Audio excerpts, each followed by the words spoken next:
And it looks like the camera's a little smudged.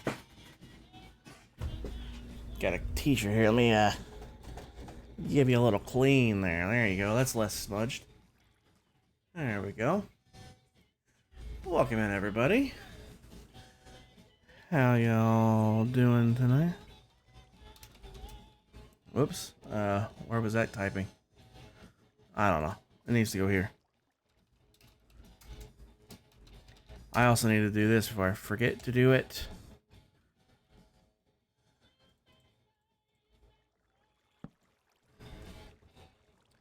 But how's everybody doing today?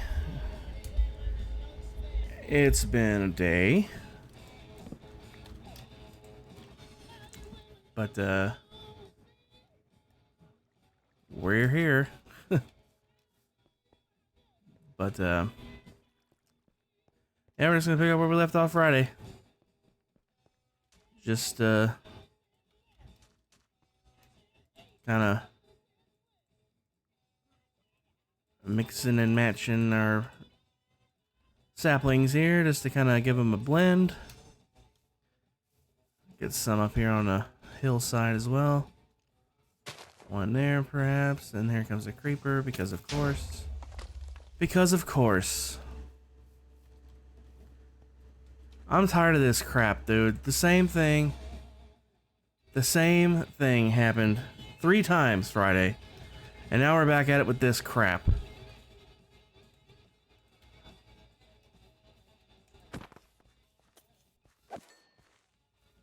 Sick of it.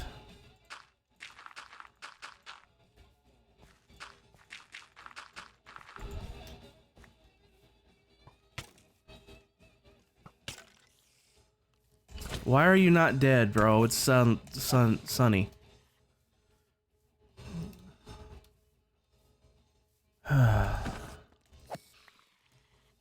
Maybe that's this server's way of trying to tell me to light this hillside up.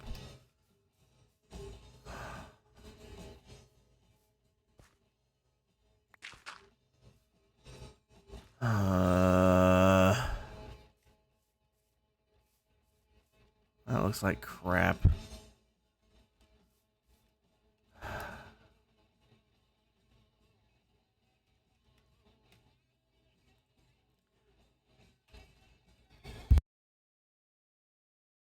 Oh, had to sneeze there for a second. Sorry about that. Alright.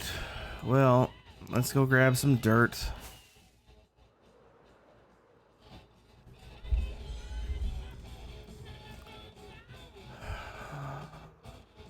It's not exactly the way I was hoping to start the stream, not gonna lie.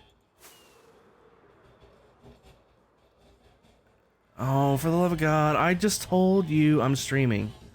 And you're gonna text. Really?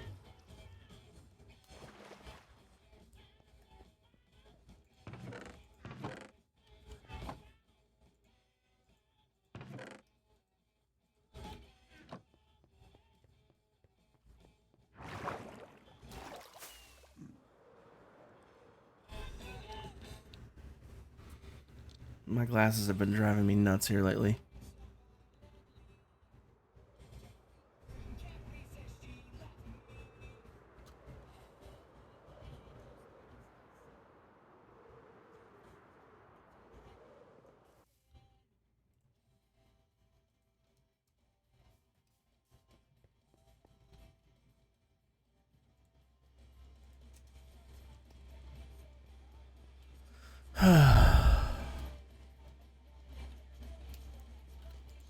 I'm not with it tonight. I don't know why. I was all ready to go, and then this crap here is throwing me off, I think.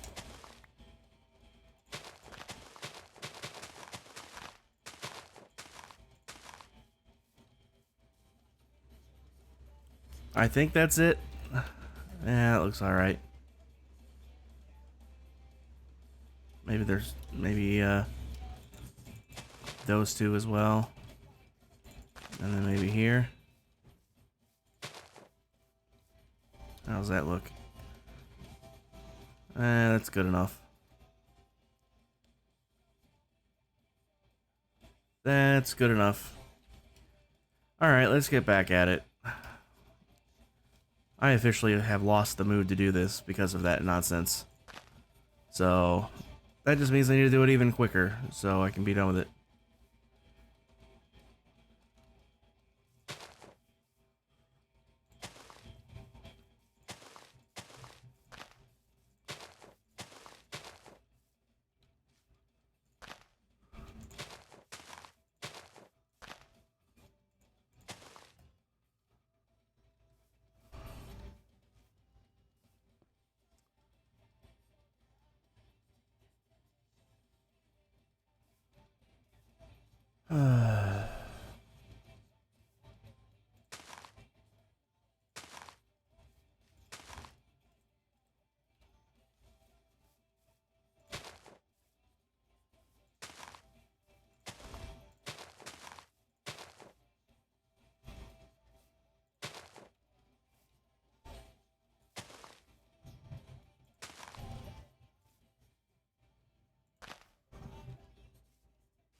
Alright, I need to keep doing it on the hillside too. I keep forgetting to do the freaking hill.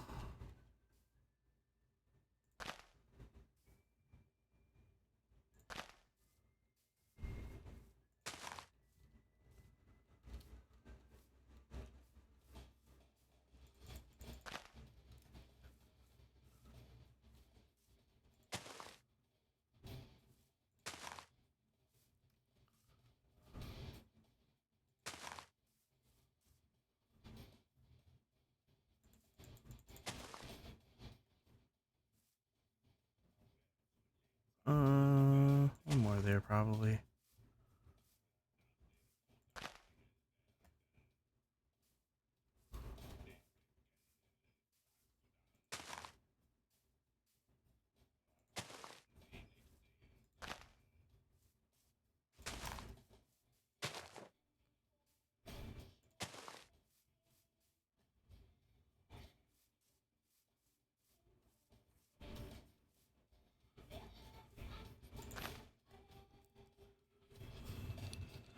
Got the vice, just kinda good. I think I messed it up.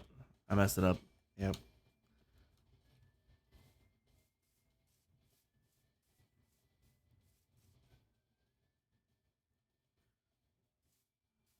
Got the vice-ish niche kind angle design. That's what it is.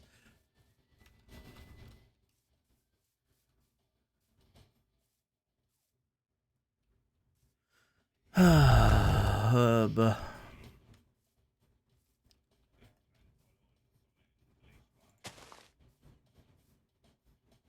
Hello, floaty tree.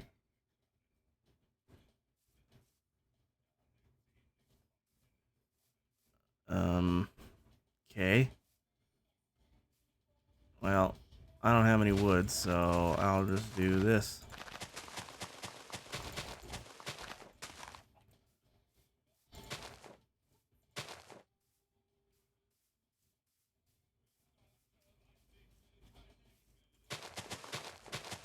Looks like somebody's already done this in reverse, and that's why there's nothing here. Or why they're floating, because looks like a big chunk of what should be land here is missing.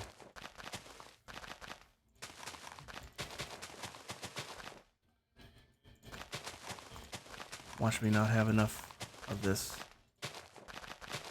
Maybe I do. Uh, hmm.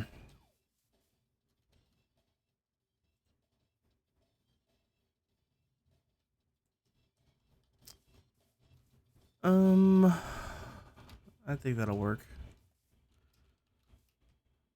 Gonna have to be. I don't have too much more. I don't want to have to go get more grass. All right.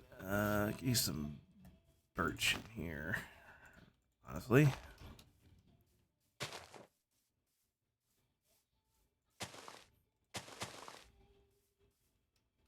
I got the vice niche kind of goes I.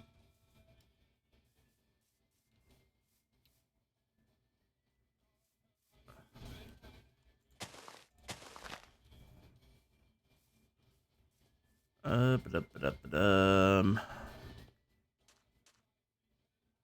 Want any right there in the front? Probably wouldn't hurt.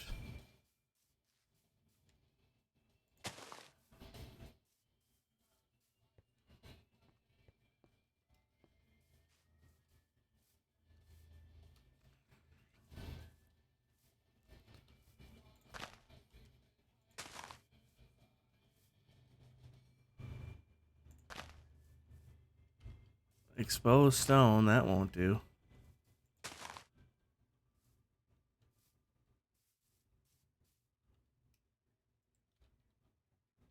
Back-to-back Rammstein? I'm here for it.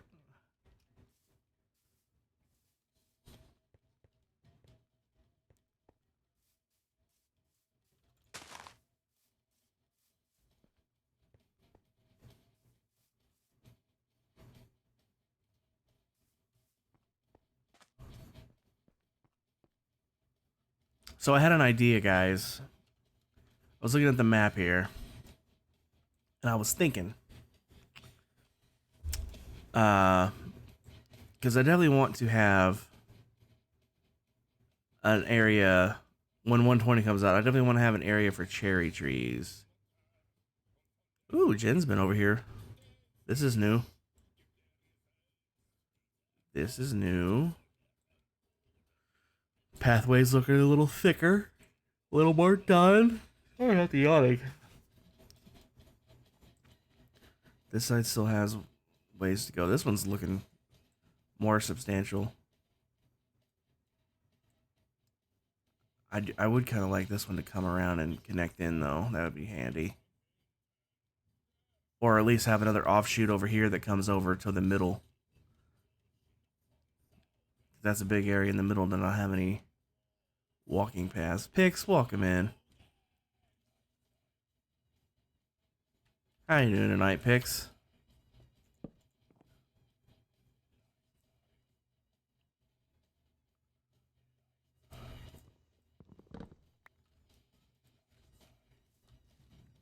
But anyway, what I was thinking, when 120 comes out, I definitely want an area for a cherry biome. I was thinking this section here can just be a big, huge cherry biome.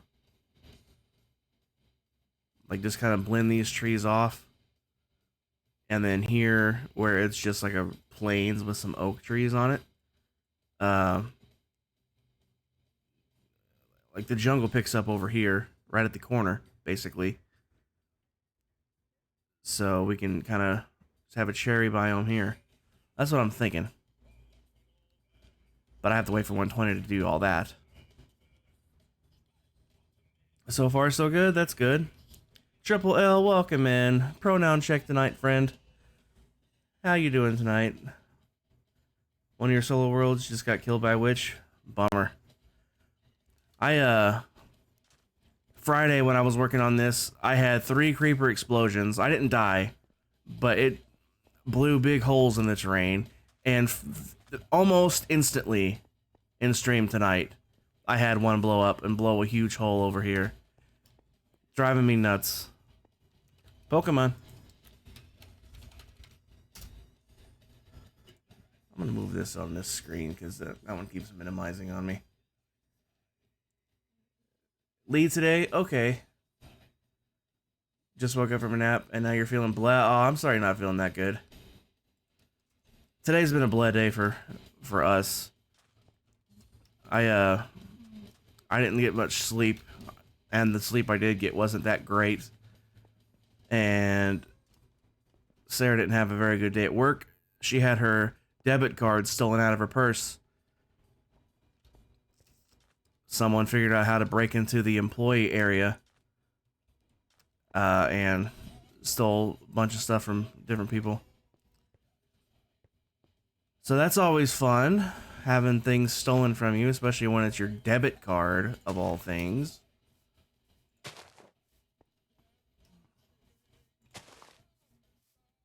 So, not been the greatest of days.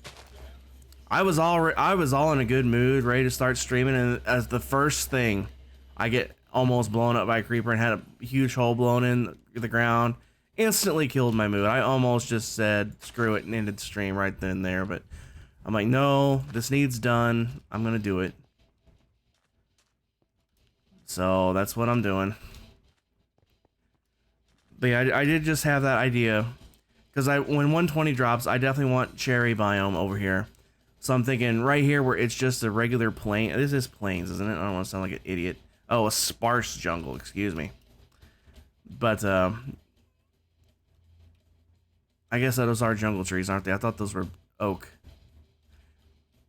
But either way, right here where it's just kind of thinned out from this, you got the birch forest here, regular forest here, and then this. I just figured I could drop a cherry biome right in here.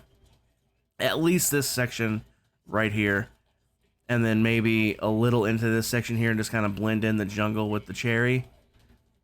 If I can, we'll see. But obviously I have to wait for 120 to do that. So I'll probably bring these over to right around here, right around the end of this road. And then we'll do the grass and everything. And then we'll move on over to here, where it's for sure going to be more jungle. And if you guys, I'll be on coming, like I said, I didn't get much sleep. Sorry about that. But if you guys weren't here Friday, let me show you what I got done Friday.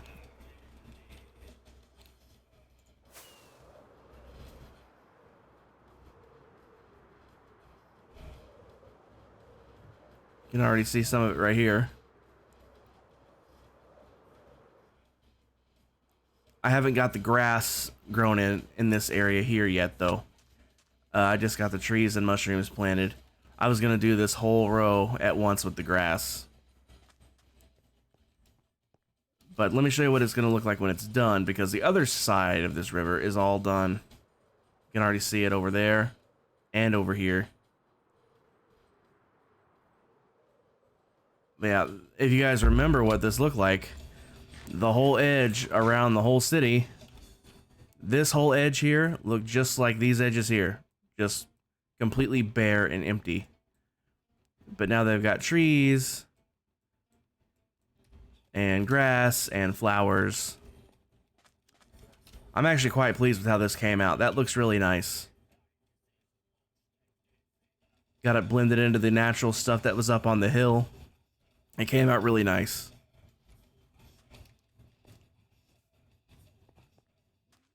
And just literally just spammed the living hell out of bone meal. And it makes it look nice. This is how almost sort of how the park itself is going to be, except it's going to be custom trees, like 100% custom trees, and it won't have too much of the double tall grass. It'll just be regular tall grass like that. There'll be a few spots. Another yawn.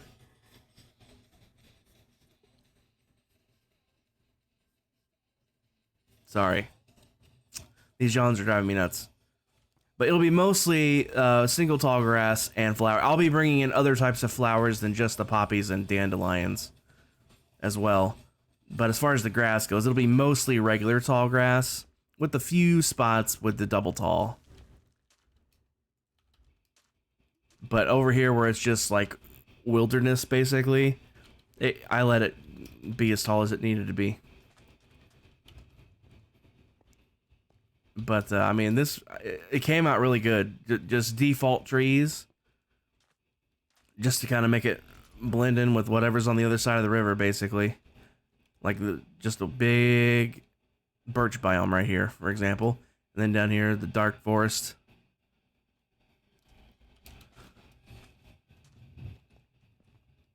I can't... God, these yawns! These yawns are really starting to drive me nuts. But anyway, I really wasn't expecting it to come out as well as it did. It came out really nice.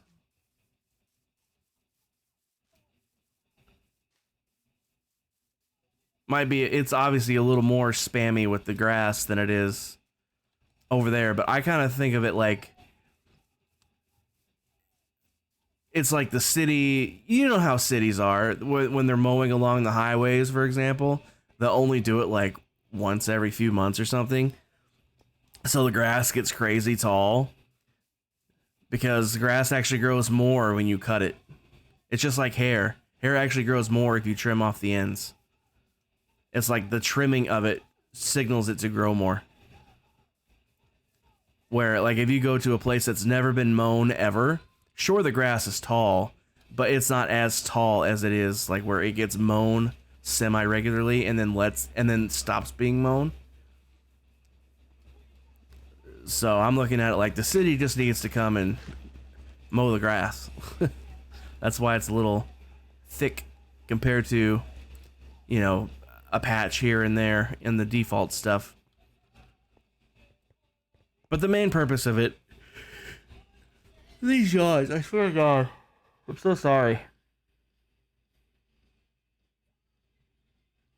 I don't know why I'm yawning so much. I've been tired, sure, but I haven't been yawning like this until just now. But the main purpose of all this grass is just to disguise the moss carpets that are hiding the lighting. Obviously, I can't make them invisible, but they stick out like sore thumbs in certain biomes. Like over there in the dark biome, the grass is so much darker than the moss carpet, they just stick out like sore thumbs. So I can't make them invisible, but if you're walking along the sidewalk, they don't jump out at you. See, I'm looking right for them. That's the first one I've seen.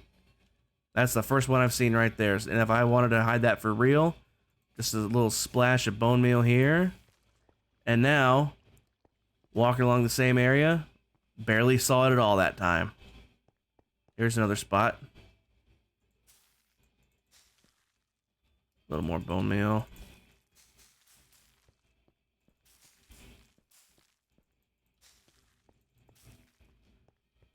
See, it just makes them just kind of vanish if you're at a glance.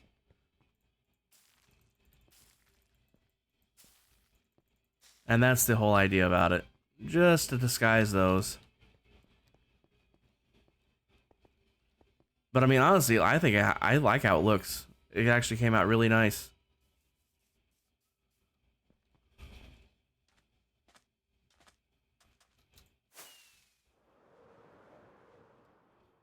I should probably... Ooh, L's been on. This wasn't like this last time I was on, which was Friday. So L's been on since Friday. Ooh. I think L might actually be moved in here. This is all set up with gear. This might be L's actual house. Nice.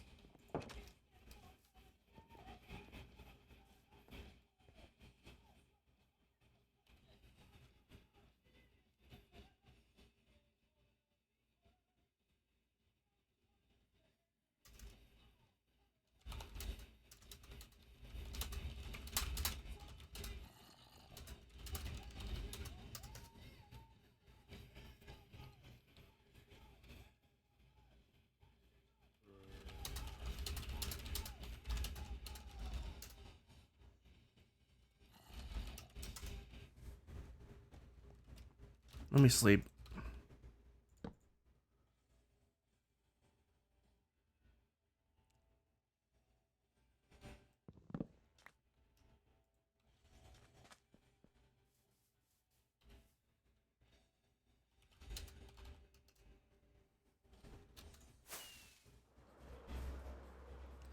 Anyway, let's get back to planting. We're almost at the tail end of this section anyway, then we can start the bone meal process.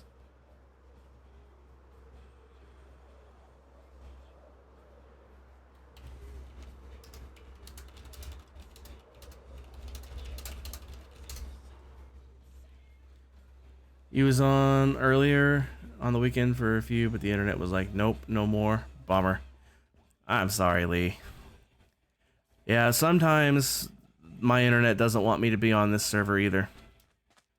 I'll be on. Yeah, I don't want that. Nope, nope, nope, nope, nope. You're not gonna be hanging over the sidewalk.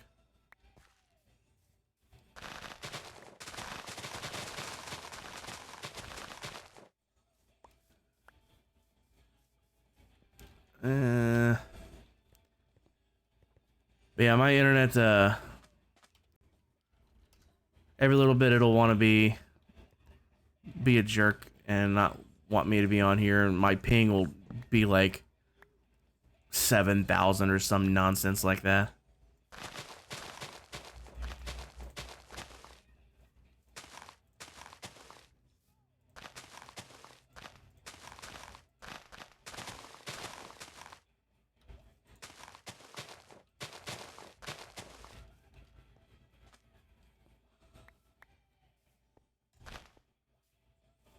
Looks like the barn more than anything, but good enough for you. Oh wait, luckily you have a house. It's a hideout in. I gotcha. Yeah, I live underground. Somewhere over here. Am I out of range of it? Probably. Yeah, it's right here. It's just past render distance. But yeah, I live underground. It's bubble vaders to get in and out. And because mobs don't wander into holes willingly, I'm pretty safe down there. It's a 1x1 hole. The only way they could possibly do it is if you trick them with the trapdoor being open, and there's no trapdoor there, so they're not going to wander in the hole on their own. So I'm perfectly safe in the basement. All right. Was there another one down there? Yes. Note to self: don't plant them past the row of the thing. Yeah, I got it right here. Fix. Thanks. That was the first thing she said. She's like, she said hi and then thanks.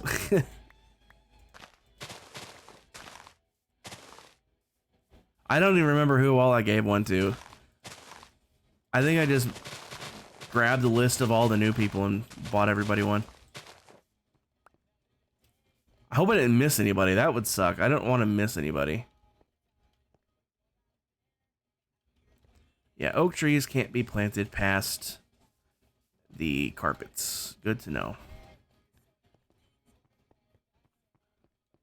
I'll allow this one because it's above where you can walk. You can just walk through it.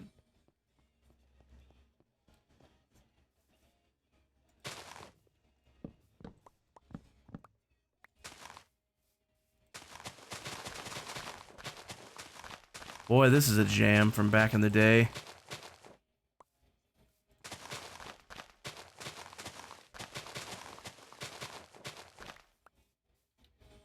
Honestly, that kind of ruined this tree a little bit, didn't it? That's, well, not really. I mean, just kind of make the rest of it kind of jank, and it's just a special tree.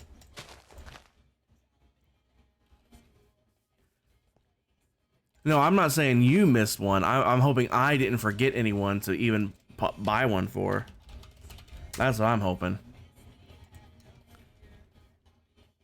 Actually, I will bump that back one. I'll try to keep them in line with this. All right, just a little more ways to go, and then we'll be all done with this. Then we can start the bone meal.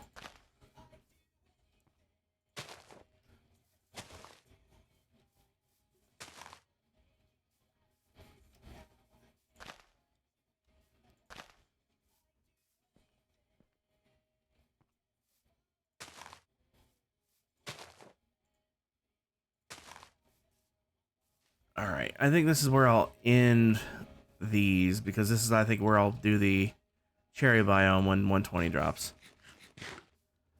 All right, well, let me put these away, because I'm done with these for the time being.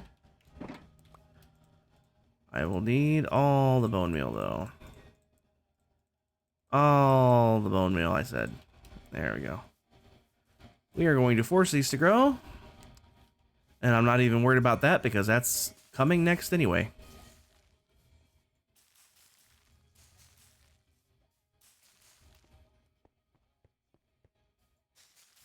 But I want the trees to be growing in first. Yay, I caught one finally. It only took 17 tries.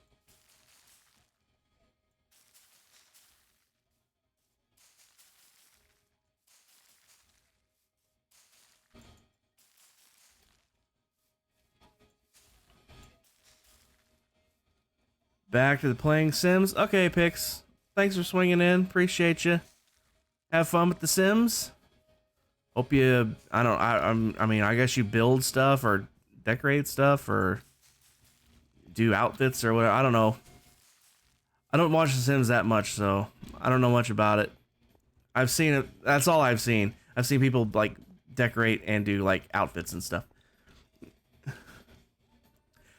I do too, Lee, but the problem is with 120, I don't have it. I can't find the 32-bit version anymore. I don't know where I found it to begin with. I know Vanilla Tweaks has one, but it would only be a 16-bit version, and I run 32-bit. I cannot find anywhere where I found the 32-bit version.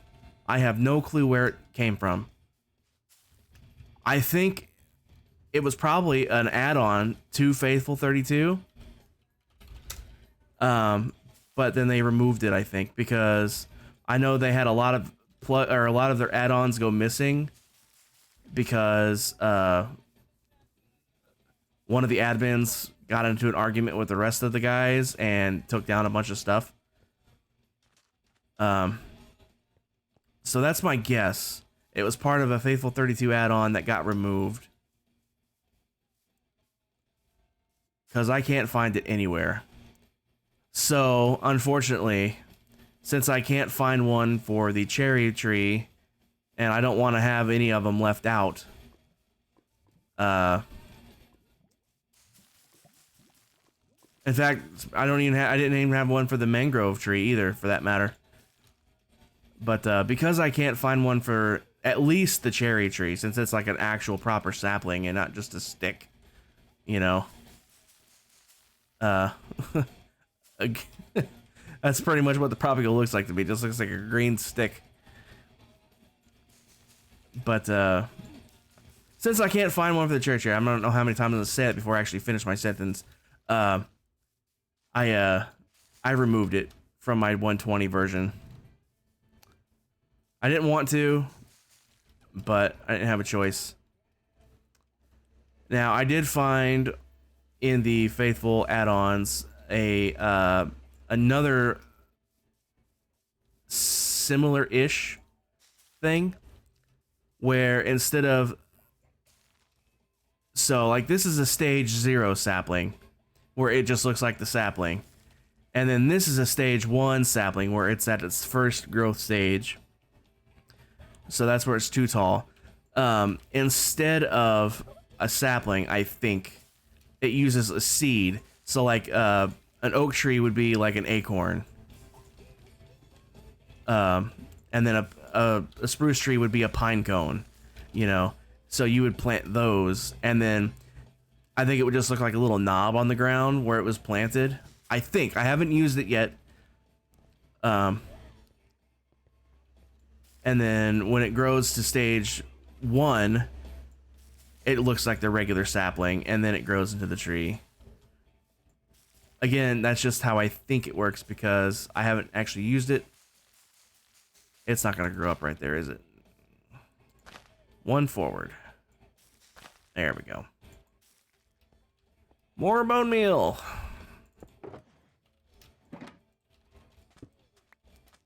And sleep so I don't get blown up if it's not already too late. If it's not already too late. But yeah, it's not updated for 120 either. However, it might become updated for 120, and if it does, I will absolutely consider getting that. But for now, I'm back down to just on 120 anyway. I'm back down to just the default. Like, this is what it looks like until it's grown. Unless I can find where the 32-bit versions came from and it's updated for 120 as well. But I haven't had any luck, and I have been looking. I found 16-bit versions. Like I said, there's tons of 16-bit versions. But I run 32-bit.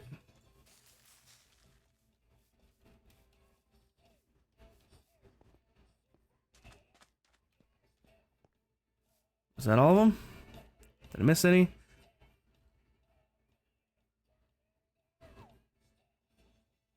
I don't think I missed any.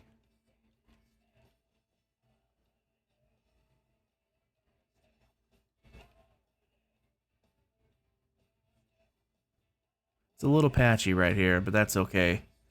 The actual biome here is patchy. I'll allow it.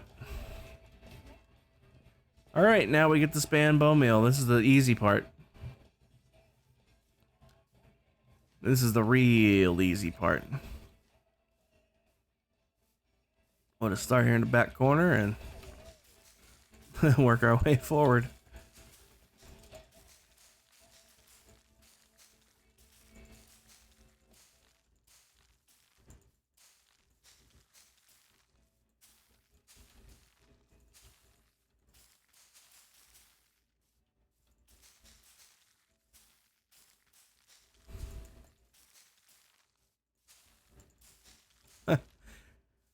You gotta love how easy it is to make something look decent just by splashing some bone meal around. I mean, like, it couldn't be easier. Oh, I know why I'm yawning so much. It's not just because I'm tired.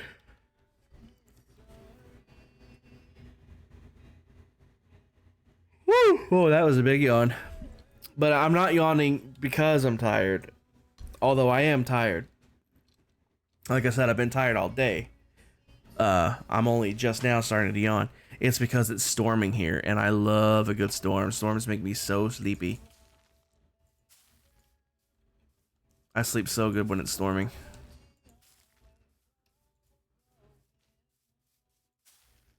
Oh, also, by the way, if you guys aren't already, I just remembered. If you guys aren't already, I think, Lee, I know you are. Pix, I know you're playing Sims, but if you're still listening, I know you're in there too. So I know you two would know about it already. But if there's anybody lurking that hasn't heard, tonight's movie is Oliver and Company. I have actually never seen it, so it'll be a first time watch for me. But I think a lot of people are quite excited for it, so it must be a good movie. I believe, unless if schedules have changed, I believe even a carrot of the casual variety will be joining us tonight as well. He sounded like he would try to make it for that. So that's exciting. Yeah, I've never seen it myself, so I'll be interested to see it for the first time. I just splashed a little bit of bone meal, at least up onto the hill. Because if you can happen to see it from the road, maybe. Let's see. What time is the movie? 2.5 hours from right now. But yeah, see, if you look straight back there, you can see it. So I just want to give that edge just a little bit of a kiss of bone meal. Just so it looks blended. Yeah, it's 10 o'clock Eastern time, Lee. So 2.5 hours from right now.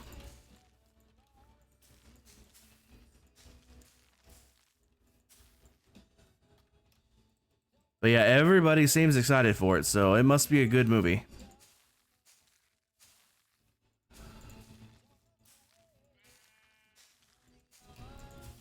And I'm all for watching good movies. That's the whole point of movie night. That and hanging out with everybody.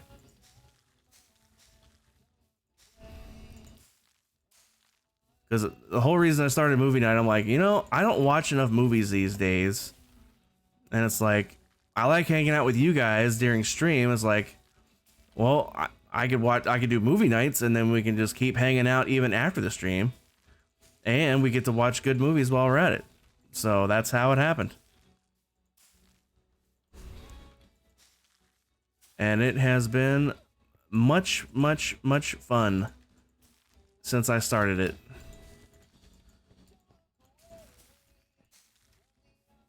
It hasn't even really been that long since I started it. It seems like I started it last year, but no, it was this year when I started it. So it's only been, you know, a few months, really. In fact, what was the earliest date on here?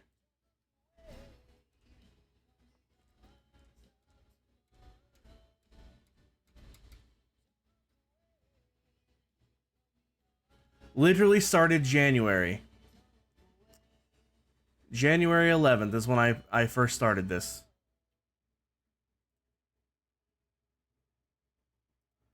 So yeah, just since this year. And I have had an absolute blast. There's so many movies on the list. There's literally, when you because of how close we are already, it's hard to believe we're that close. You know, we're only don't anybody freak out too hard. Don't anybody freak out too hard with what I'm about to say. But we're only 5 months from Christmas.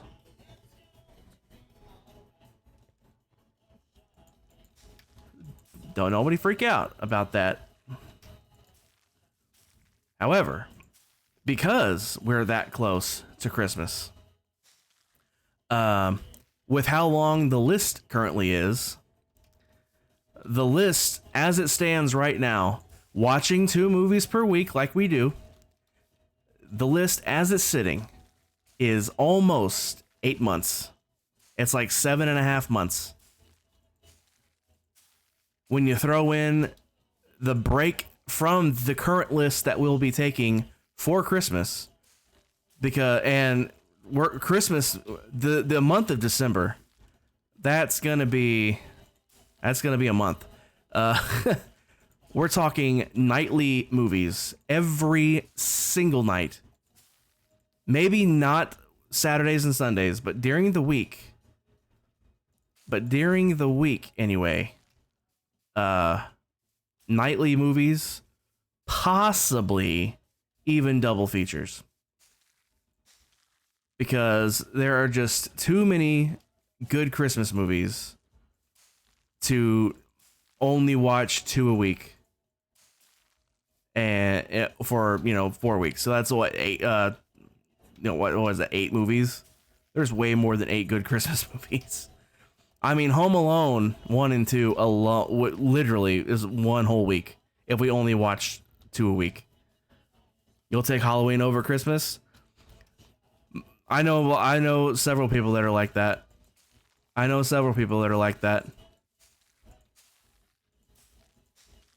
Little kid me definitely liked Halloween, but I always liked Christmas more. Once trick-or-treating was over, Halloween went downhill for me.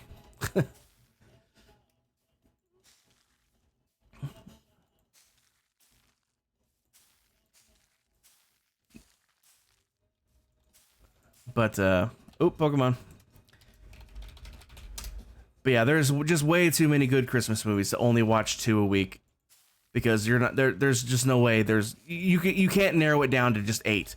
Because you can pick the top 8 Christmas movies ever, and then you're still going to be leaving off a lot of classics, and there's just no way you can do that. So it's going to be, like I said, nightly at the least. Maybe not on weekends, like I said, but like the weekdays, nightly. And like I said, possibly even double features. If we do watch it on the weekends, it'll probably be daytime instead of evenings.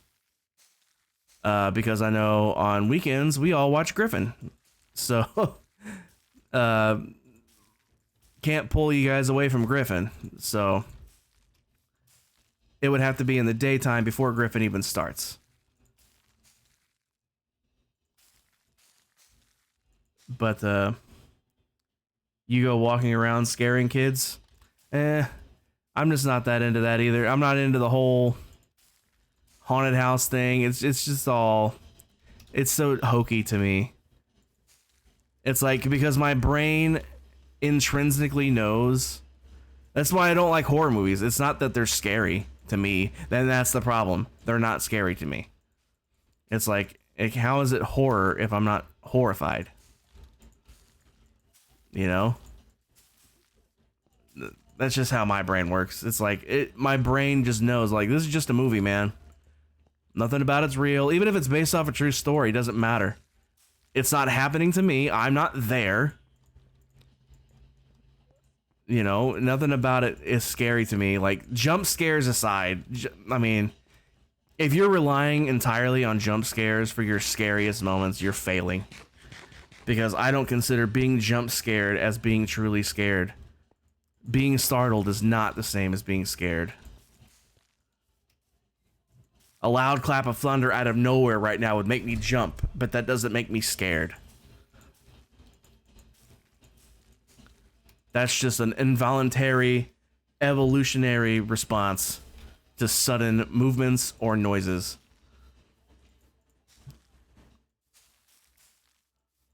Especially particularly loud ones. And it's nighttime. Let's get out of these woods before I get blown up.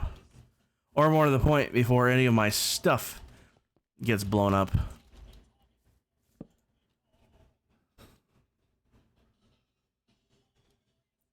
And the same thing goes with haunted houses. It's like, I know walking in, it's like, yeah, nothing about this is real.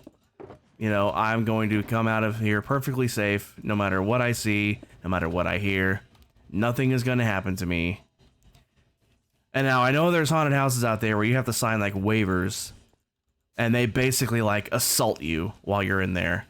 And I'm not signing up to be assaulted. That's not my cup of tea.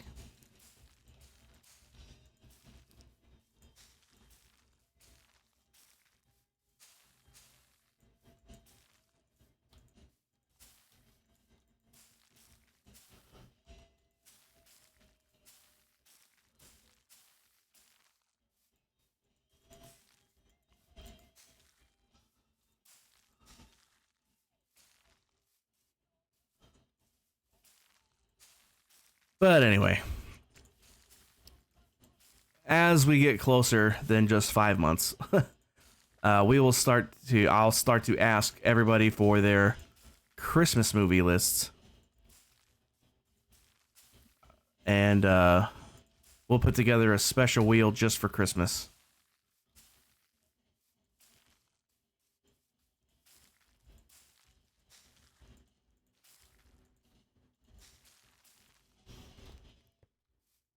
But anyway, I got off on a side tangent there with the whole Halloween thing. But point is, what I was saying was, the current list right now is so long that, like I said, it's 7.5 months. But with Christmas there, it's more like 8 months because we'll have to take a month off for Christmas movies. So we are literally set until like February or March next year, even if we don't add a single movie. In fact, I'm kind of not adding any more movies right now, specifically because of that. I'm like, we have like literally through next year, like early next year covered. So I haven't been adding any new movies. I'm still taking requests. Don't get me wrong, the requests are still open. However, I'm just saving them in a list at this point. So when the current wheel starts to finally thin out down to, you know, a week or two, or maybe a month or two, because that's only, you know, 8 to 16 movies at that point. Once it starts to get thinned down, basically, I'll start adding more to it again. So I am absolutely still taking requests if you guys have any.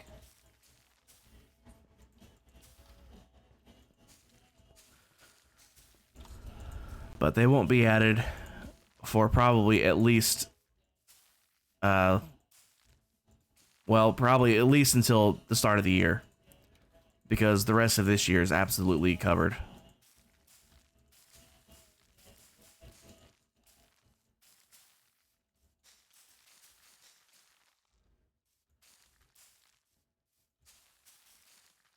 I do kind of feel bad for the people that have only just joined more recently. Like Lee, I know you just joined more recently.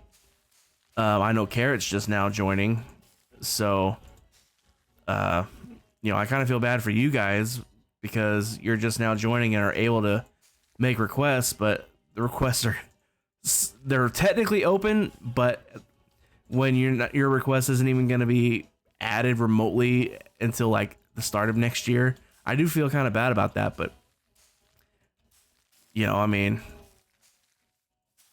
there's just so many on the list already.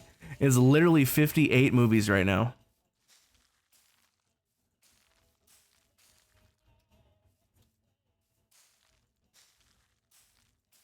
Technically, it's 59.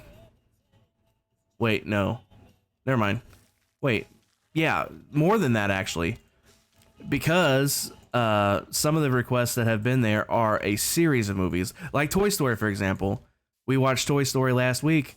Well, as soon as we watched Toy Story 2 took its place. And when we get through watching Toy Story 2, 3 will take its place, and then 4 will take its place.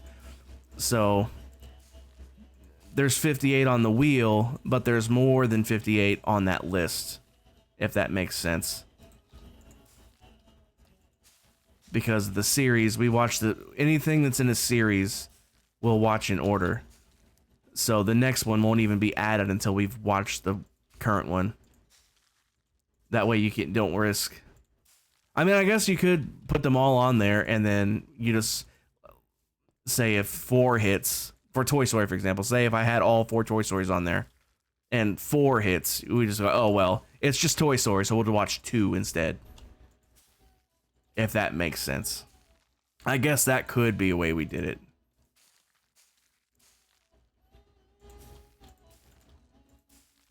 But at the same time, that would actually give more weight to the Toy Story series as a whole when you have 3 options on there instead of just the 1.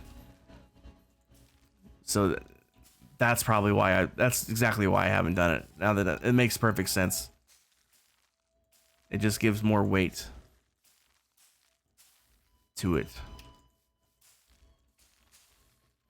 And that's the whole point of doing the wheel, is to keep things as random and fair as possible.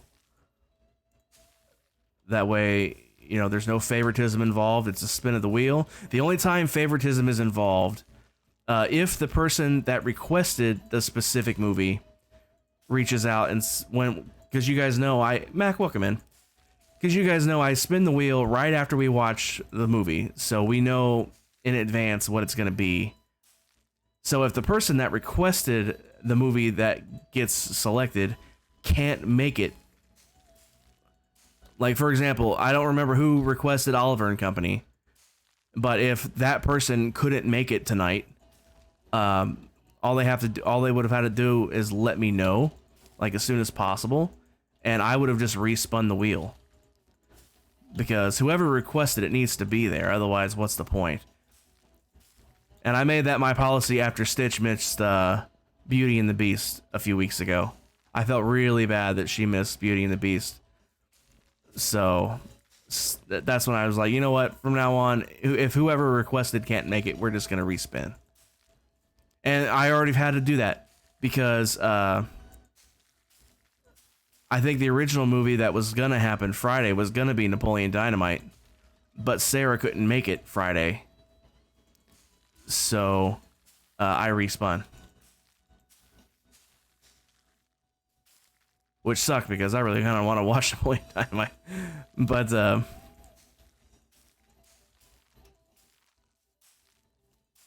it is what it is. The person that requested it needs to be there. Or at least needs to be able to be there. And if they don't show up after that fact,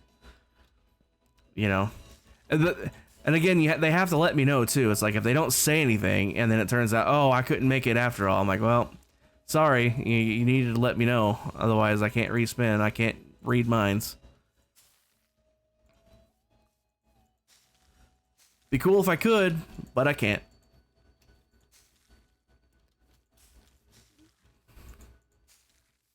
A lot of people think they wouldn't want that power. It's like, I don't want to know what people think. It's like, I wanted to know what people think. Because, like, people are... a lot of people are very, very dumb and very, very mean. And I would love to know what they're actually thinking. If they're just being mean to be mean, or if they legitimately don't realize that they're being mean.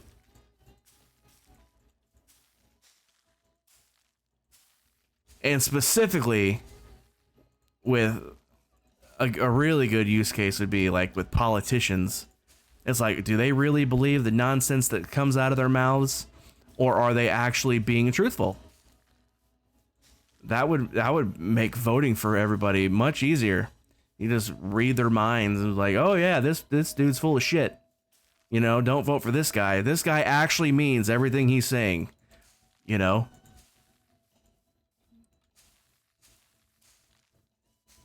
It's like, I got no problem voting for either party as long as that person has ideals that match my own. And that's the way it should be. They may or may not win because my ideals may not be the popular set of ideals. But, you know, that's the whole point. You know, you vote for who you want, and then, you know, whoever has the most votes wins. That's literally how it works. That's how it should work anyway. Of course, that's not how it actually works in reality. In reality, you have gerrymandered districts, so certain people are guaranteed to win their district because you have, you know, districts that, you know, you have a block of here and then it goes way off into this trail. And if you look at the demographics of those little extra weird shaped areas, it's like, oh, look, there happens to be a large concentration of a certain type of demographic in this specific area. So, you know, this specific candidate here is going to be way more likely to win because their particular party is very heavily living in this one area. You know, and that needs to freaking stop. Divide everything up into even, like, literally just grid out, like, the whole area. No special shapes or anything. Some areas will be less populated than others. That's fine. That's not the problem. The problem is when you're forcing certain types of demographics to be in one group over another group. I was gonna sleep. That's what I was gonna do. I'm not trying to get political. It just happens sometimes. Pokemon, perfect. Let's get a palate cleanser after all the political nonsense. I am warm. I don't know why it's so freaking hot in here. It's not that hot out today. And in fact, with the storm coming through, it actually cooled down quite a bit. How is this looking? This is looking nice. Ooh, I missed some spots back here, though. I missed some spots back there, though. Where was that? Right here.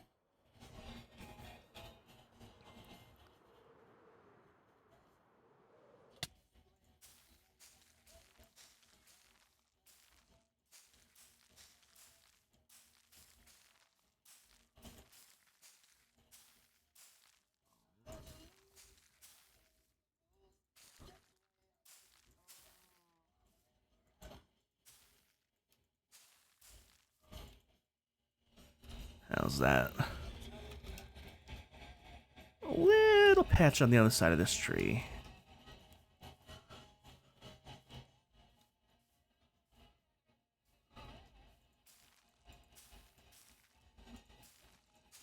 There we go.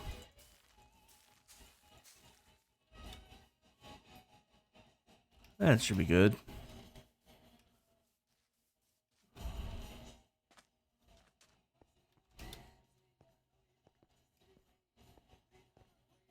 No one caught it. Boy, catching these things is so hard for some reason. I think I catch one out of every 12 Pokeballs I throw. It's ridiculous. The catch rate shouldn't be that low.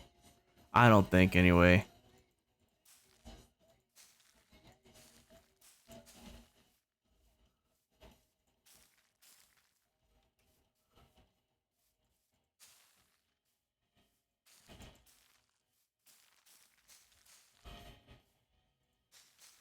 Wow, wow, wow. Wow, wow, wow.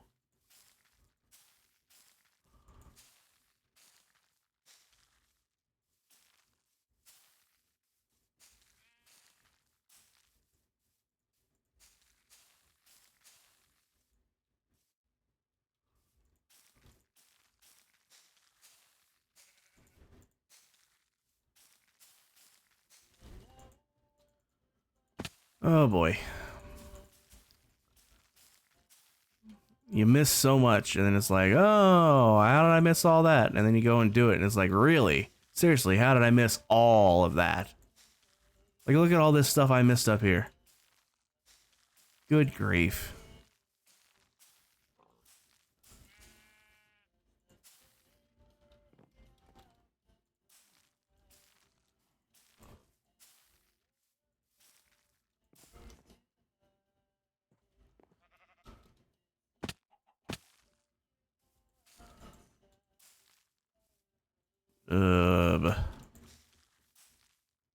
You know what? Let's just focus on like right by the sidewalk. That's the real important section.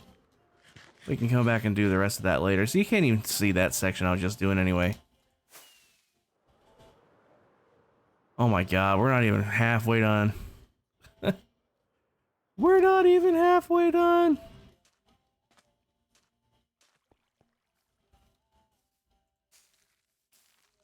I like this song, do you, Mac?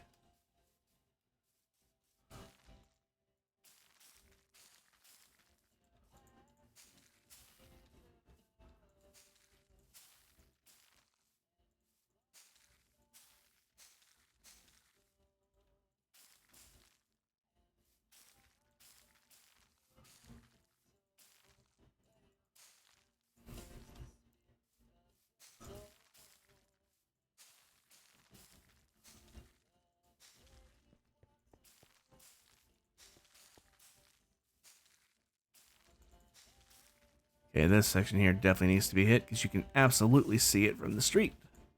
Because it's right next to the street.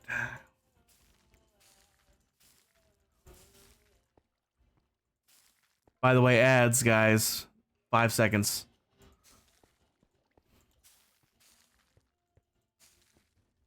Should be in an ad break now. Sorry. Oh, I forgot to tell you. I did get my my third screen mounted. My third screen. I should probably wait till this ad's over, though, huh?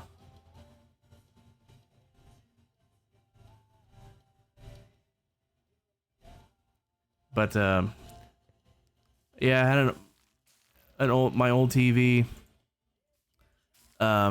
It if you guys were in Griffin's chat last night, I was moaning about it because it's giving me fits. No ad for you yet. It just says ad starting soon on the ad manager, so I have no idea when. I think it'll say like ads in progress when it actually starts.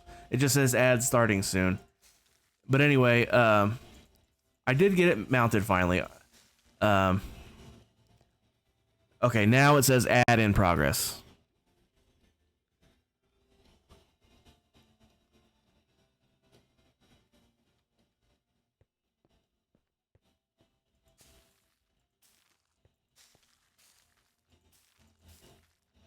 I'll wait till it's over just in case.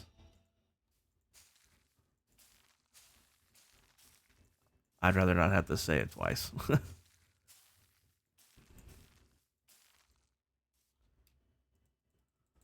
I mean, I say crap twice all the time, so what's the difference? The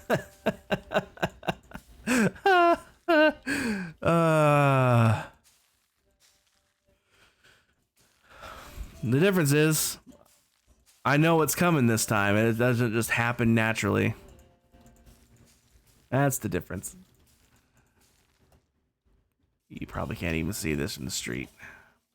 So I'll skip that part.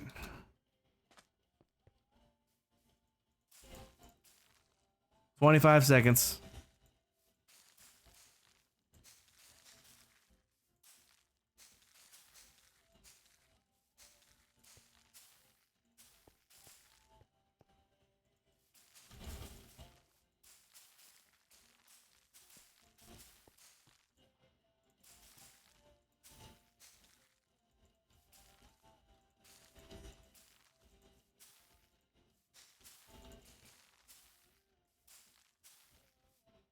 Alright, ad should be over.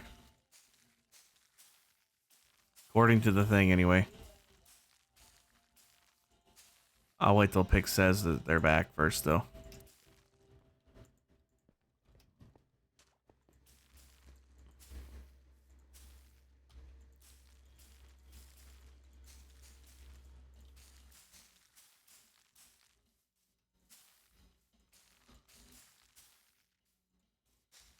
Okay.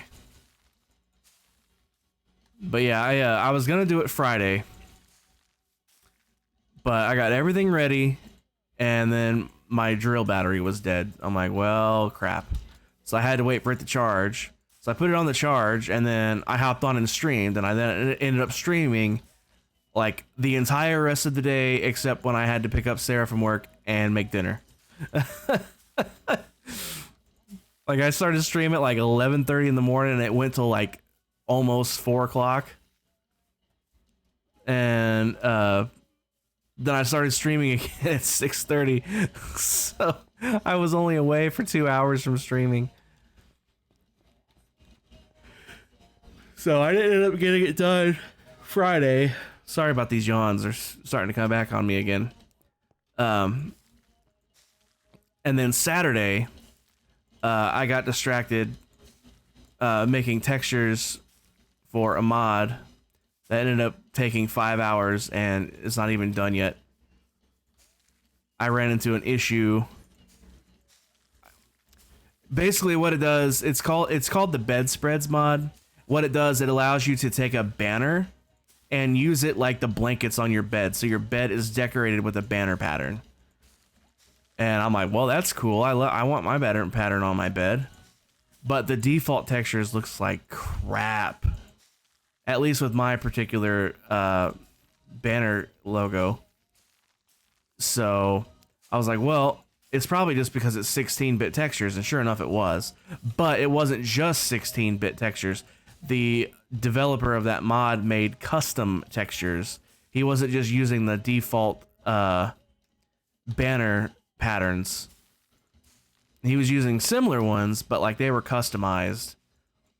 So I was like, well, I can see what he's doing here.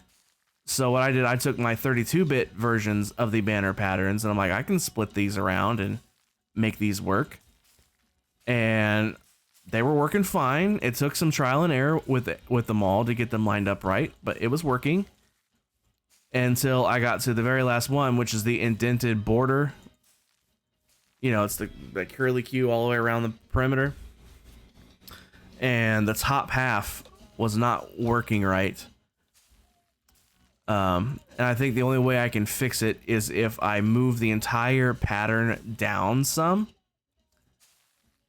And I don't particularly want to do that because the pattern is already slightly shifted toward the foot of the bed rather than the center of the bed.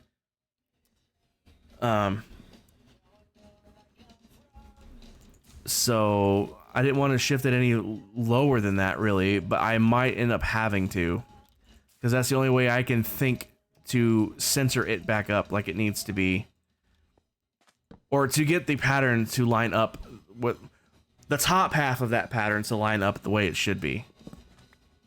In fact, let me just fly over here really quick. I got my banners hanging over here. I can show you.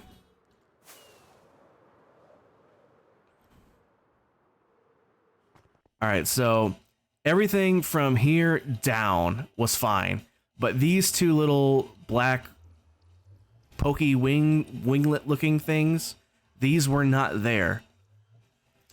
Um, and the only way I can think to make them appear is if I drag the whole thing down. So like if you picture a bed, in fact, my bed's right here. So the circle here is about right there on the foot of the bed. But these wings, they're just not there. And the only way to make them appear, even these wings, they're there, but they like right here at the edge, and they go over the actual side, so they're on the side even. Just like you would think if you just took this and draped it over top of a bed like a blanket. Those literally drape over the corners, and they're on the side. But the only way I can think to get those to even appear is to add that. It's the certain shape of it right there where it curves around. You know, because you got that big swoop-de-doop there, but it's also with the inverted chevron there. So you got these three, you got swoop, swoop, swoop. And it's that third one here that's missing. So it doesn't really show up. Or it's not necessarily that it's missing, I think it's too low. Or something like that. I don't know, I'll have to keep messing around with it, but it was basically 5 hours Saturday morning that I did that. And it's still not all the way done yet. So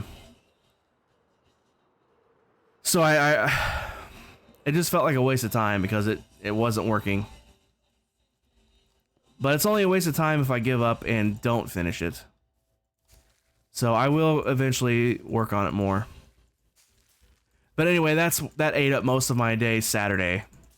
And then Saturday night, I got almost no sleep.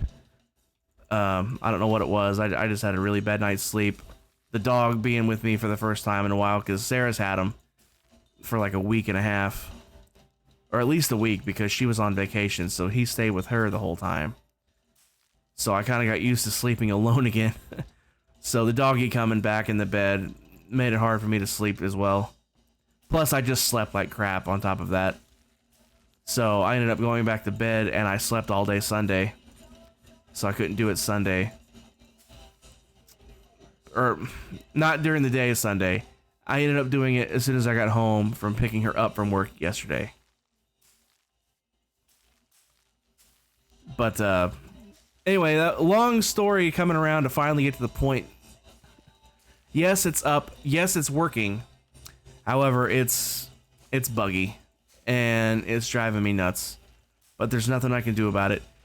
If you guys have ever had an old, cheap TV, basically what happens is it's in overscan mode, where it like zooms in on the HD signal to crop off the edges, because the edges like to flicker a lot. Like back in the day, anyway, I don't know if it still is like that. But back in the day, the edges of an HD picture coming through an HDMI cable flickered a little bit. So TVs would overscan, which crops in about a ½ inch to an inch.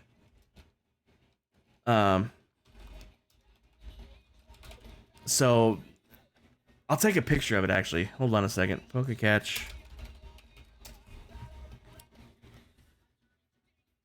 I'll take a picture really quick.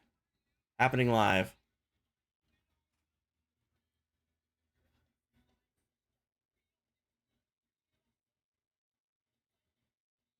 I'm about to post this in the Discord.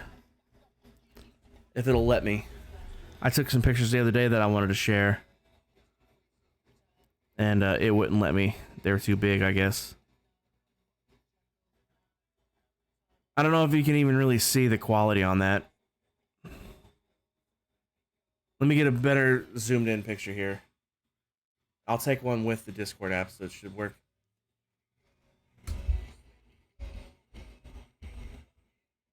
It looks better on the camera than it does to my eyes. What's going on with that? Like, literally, looking at it on this camera, all the blurry, pixelated lettering looks clear. What the flip?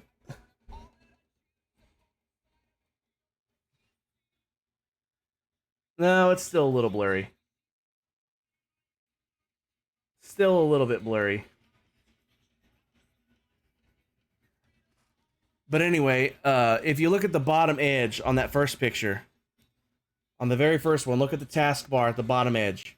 You see how it's cut off? You see the time in the bottom right corner? You only see like the 8 and then the 0. You don't even see the 4 that's there. And if you notice, I have all the tasks windowed, because if I had them full screen, the bar at the top where the X and the maximize and minimize buttons are, it's off the top edge of the screen. And the chat edge is cut off on the left, and some of the buttons on the thing would be cut off on the right as well. So I used the great ball, and it's still... Oh, I didn't have that ball. I thought I had them. Damn. Poke catch. No. Poke shop. Great ball. 5. There we go. Anyway, point is, the picture's not great, and I have all the cropping issues going around the edges. I tried everything I could possibly think of. My TV, this TV is such an old, cheap TV that there's not even an option to turn off the overscan mode. So,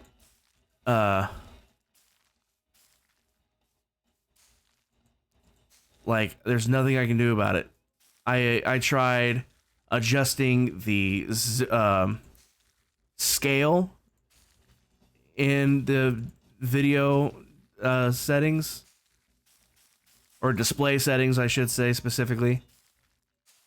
And that didn't work. I tried changing the resolution, which almost sort of worked. The problem is, I think it's the aspect ratio that's the problem. I ended up going into the NVIDIA graphics card settings, so you can make custom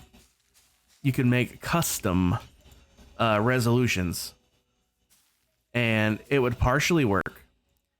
I would adjust the width until the edges were just on the screen, and I'm like, that's perfect. That's perfect. Now I'll adjust the height. As soon as the height starts shrinking, it re-expands the width, because it's trying to maintain the aspect ratio. And there's not an option to toggle off the aspect ratio lock. So no matter what I did, if I adjusted the height first, as soon as I started to shrink in the width, the height would get pushed out again, because it was trying to maintain that stupid aspect ratio. So there's nothing I can do about it. The edges are just going to be cropped off. So the only thing I can do is literally what you see in that picture, where I have the applications that I have open manually sized to fit where I want them to fit. And to top it off, like I said, the picture is quite not good. Like, it's a very old TV. The picture is not that great on it. So, but handily enough, it's literally just used to do what you see in that picture. I have my moderator version of chat open. When I interact with chat normally, I use OBS chat, because OBS is on... Minecraft is on the screen right in front of me, obviously. I have OBS on my second screen. And now that I have the third screen, I have my moderator version of chat open on one side. I have the stream manager open on the other side. And then I have the music app going right in the dead center, so I can see what song is playing at a glance. You guys were here before. You know, a song would be playing. I'm like, what song is this? And I'd have to look over and click on the thing to open it up so I could see what was playing. Now I can just look up and see exactly what's playing. And not only can I see exactly what's playing, I can see what's coming up next.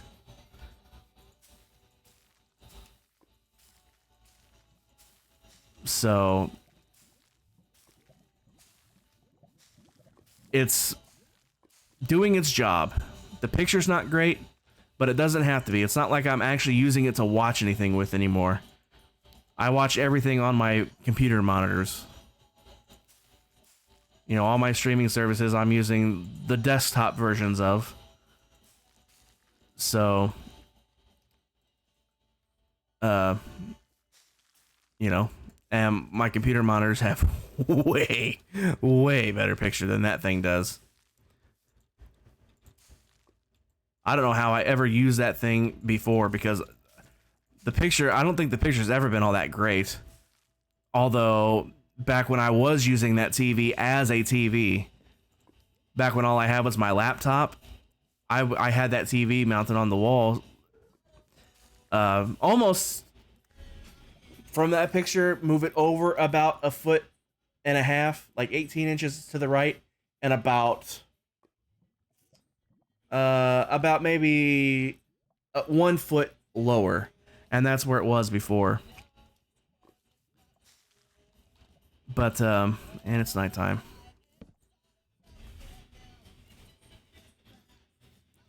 But anyway, I had a Roku, so I would watch everything through that. I mean, I would watch YouTube on my computer because the desktop app for YouTube is way better than the Roku app for YouTube. And by the website, or by the desktop app, I mean, like, you know, just the website itself. It's way better than the app for Roku, at least. So I would watch YouTube on my laptop, but if I was watching Netflix or Hulu or anything else like that, I would use my Roku on the TV. I don't remember the picture being so bad, but then again, I didn't have anything to compare it to. That was just what I had. So I just thought that was how the picture is. And now that I have literally these nice monitors in front of me, comparing it directly at the same time with this, you know, it's like, oh my God, this is crap.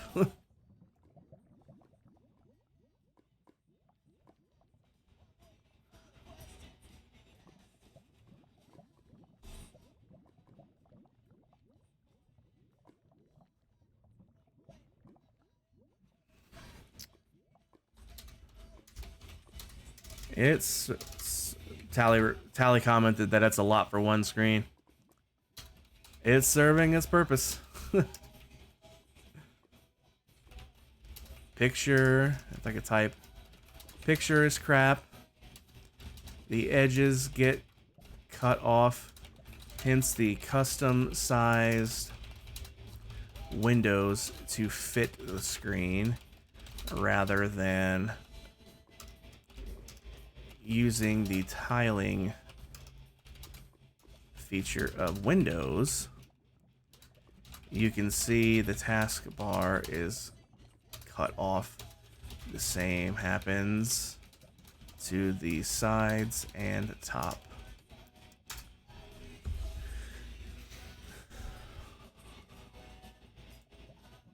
Yeah, it does its job.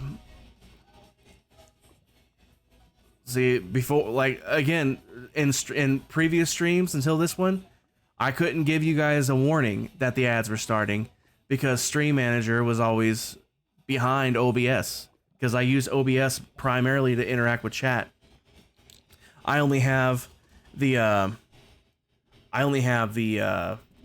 moderator chat version open just in case I need to use it. You know, it's not like I'm using that specifically to talk with you guys. I'm using my mouth mostly to talk with you guys, but if I'm typing, I just type it in OBS.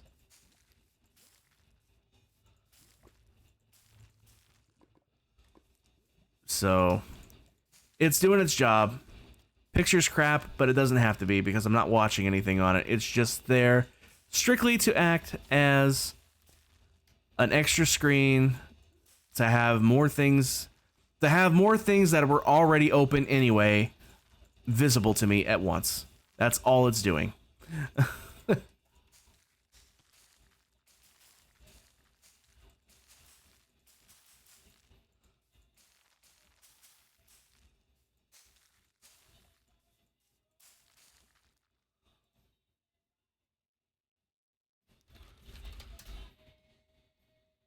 It reminds me. I need to do this.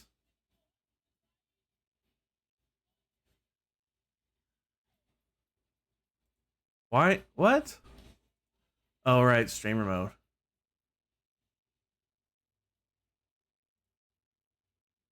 I usually have streamer mode turned off.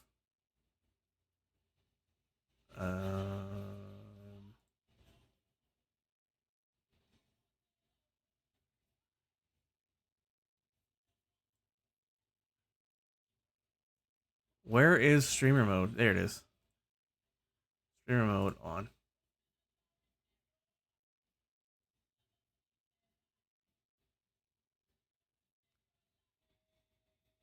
Then you may have to. Charlie, welcome in.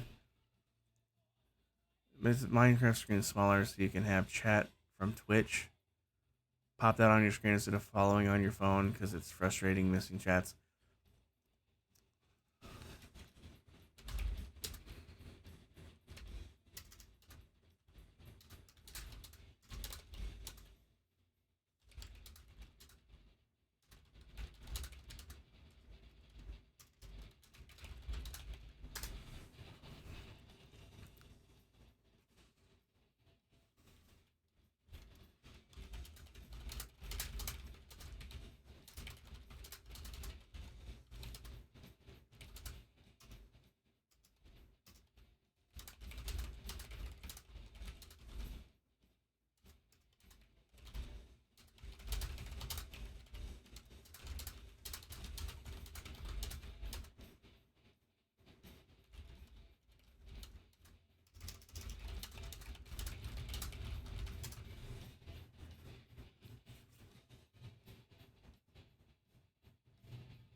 You wanted to know what program I'm using for the weird squares in Minecraft?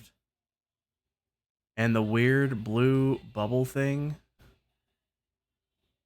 Charlie, I'm not sure what you're talking about.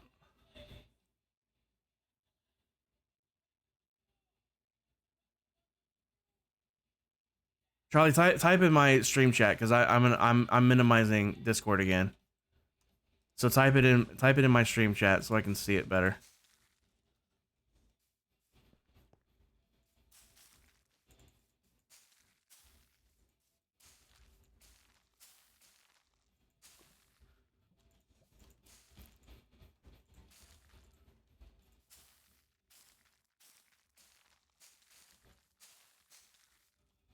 Square thing and blue blob. The square's on screen now. Ooh, a Krabby. I definitely want that. Pokecatch. The square is on screen now. What square? It's just grass. I'm just planting grass.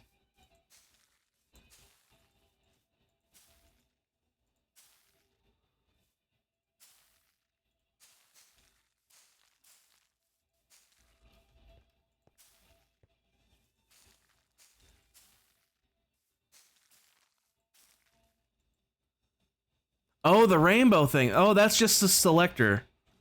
If you have shaders, that's an option in shaders. But I found a resource pack that allows you to have it as your default thing.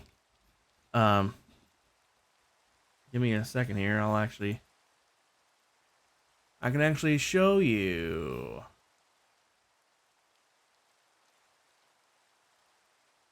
Mods, resource packs, rainbow outlines. Got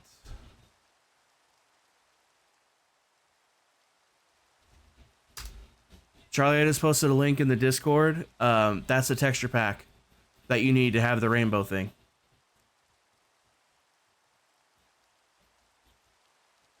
Now, what's this blue blob you're talking about?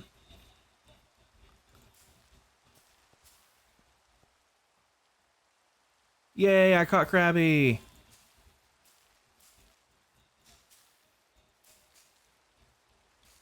Which is way better than catching Krabby. I'm sorry. I should have said that. But I couldn't resist. My brain couldn't resist.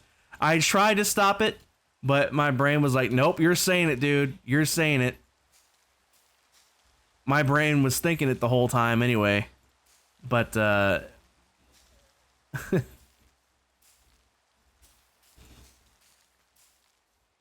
my mouth just had to make it public. You last saw it when you were building a stone thing.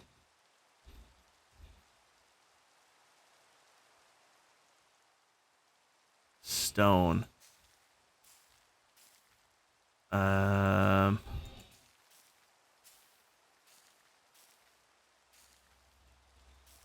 Building a stone thing. Was it on this server?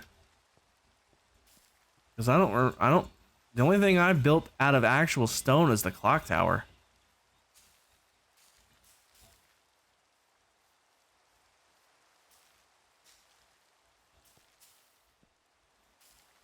Blue blob. I don't.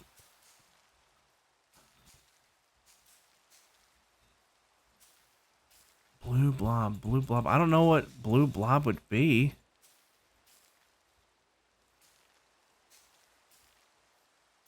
I really have no idea what a blue blob would be.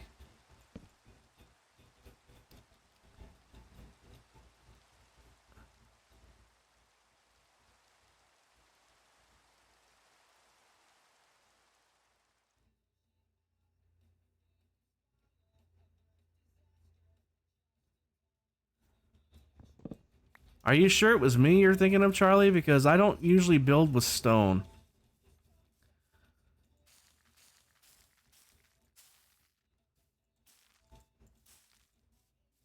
Got an ad starting in about a minute. By the way, guys. You're sure it was me? Okay. Like I said, the only thing I've even built was stone. Like this, sandstone, concrete, sandstone, sandstone. This is the only... Oh, you can't even see it. The clock tower over here is the only thing that's even made with stone. This is the only thing phallic right now.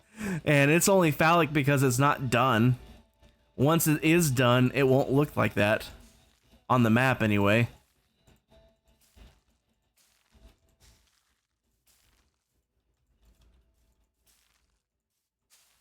Ad starting in about 5 seconds. Ad starting soon. So I guess it could be any second now. Because last time it was like that. It was like it'll switch over. So you have less than 30 seconds before an ad hits. Probably. If you're not already in one. This was actual stone though and had a rectangle hole in the middle.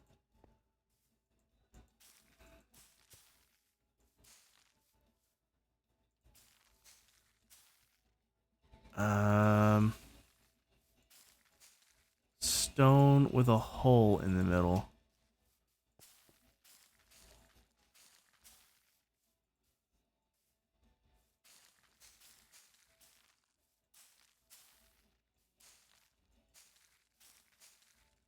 How long ago? Oh, now the ad is in progress.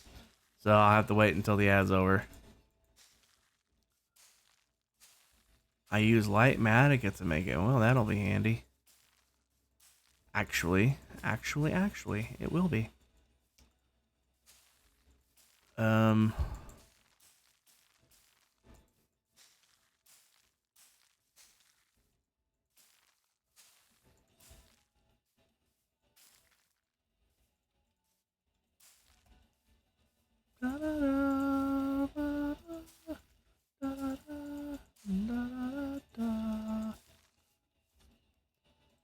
More bone meal. We're getting close to being done. Thank God. Actually, I'm gonna put this stuff away. I don't need this or this or this. Can't put away an empty shulker box. Why do I have 2 ender chests?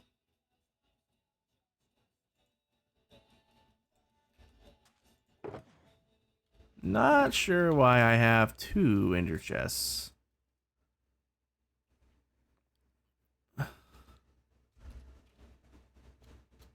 Mac, it probably has to be this world because this is the only world I really use light matica on.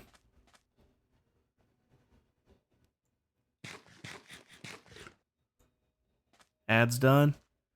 Indeed they are. This is the only world I really use light matica on, so it has to be this world.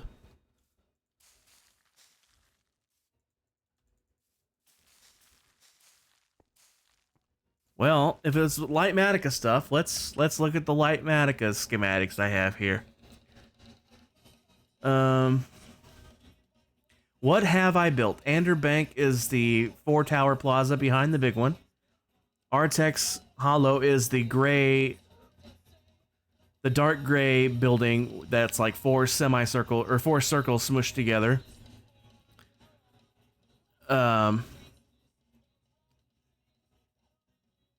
Blackwood Tower is the one with the copper roof. The BMO building is the one that has the weird custom shaped plot.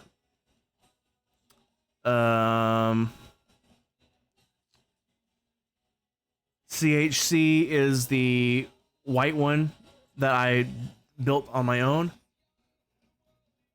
Welcome in, AR. How you doing tonight? The clock tower is the only thing that's made of stone, like I said.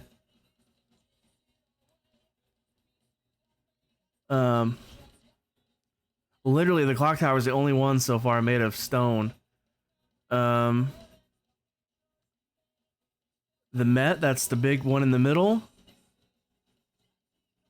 The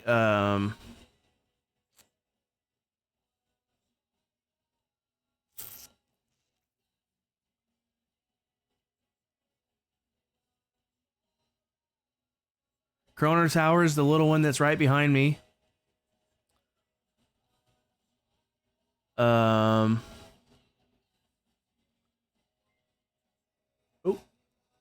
Holy heck. Jorst coming in with the raid. Jorst, how you doing? I kind of had to dip out because of my own stream, obviously. But, how did your fire go? I kind of left before then. Guys, if you aren't already following Jorst, you absolutely need to go and follow Jorst. Jorst is always a good hang. Always, always, always a good hang. Great dude. Canadian, if that helps. I know a lot of people that watch me and Griff are Canadian as well. It rained. It stormed here. We had a good storm. I watched it roll in. The sky was like so almost black, and the wind was blowing real hard, and oh, it was nice. But Joris, welcome in. Cookie, welcome in. Thanks for that first time chat. So it rained. That's a bummer. But did it go fun until then? But Charlie, we'll come back to this. Remind me, Charlie. We'll come back to this. I promise. We were just doing some detective work. Charlie was wanting to know what something was that he saw me use one time, and I can't. I don't know what he's talking about, so we're trying to figure it out. But if you guys haven't been here before, let me show you my mega base project on this particular server. I'm building a city, as you guys can see. I'll give you a quick overview with the world map here. So much flattening to get all this prepped. The roads have gone through many changes. Currently being worked on, I am blending in. You can see how the edge up here is just kind of naked, basically. So what I'm doing, I'm re-blending it, and this is what I'm working on right now. I did this side Friday. I got this side all done. And then I got to about right here Friday when I had to stop. So today I picked up from here, and we got the rest of this edge done. Well, not done. I'm literally still working on it right now. But this section here, I'm saving for 120. I'm going to make this a cherry biome. You know, they have the new cherry trees, so this is going to be new cherry biome. And then I'll blend that in over through here. This is going to have the jungle here continuing over. Same with this edge here, same with this edge here, because all of this is jungle. So this whole edge is going to be jungle. Which is unfortunate, because those are a pain to deal with. This edge here, I'm actually going to be leaving for now, because I have opened up the city for server mates to come and build anything they'd like. And one of them is building a whole bunch of stuff along this edge here. So I'm going to wait till she's all done with that before I come over, and I'll just fill in whatever's left. If there even is anything left.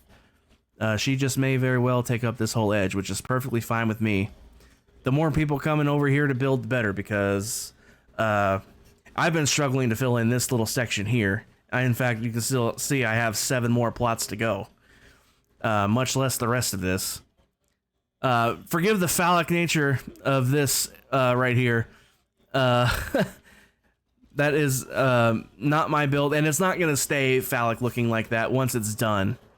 When you look at the actual build, there's going to be a roof that covers... oh, out of rockets. And my elytra broke. Oh, that's fun. I'm not sure why I have 2 ender chests on me. Let's put the ender chest away. And let's swap out wings.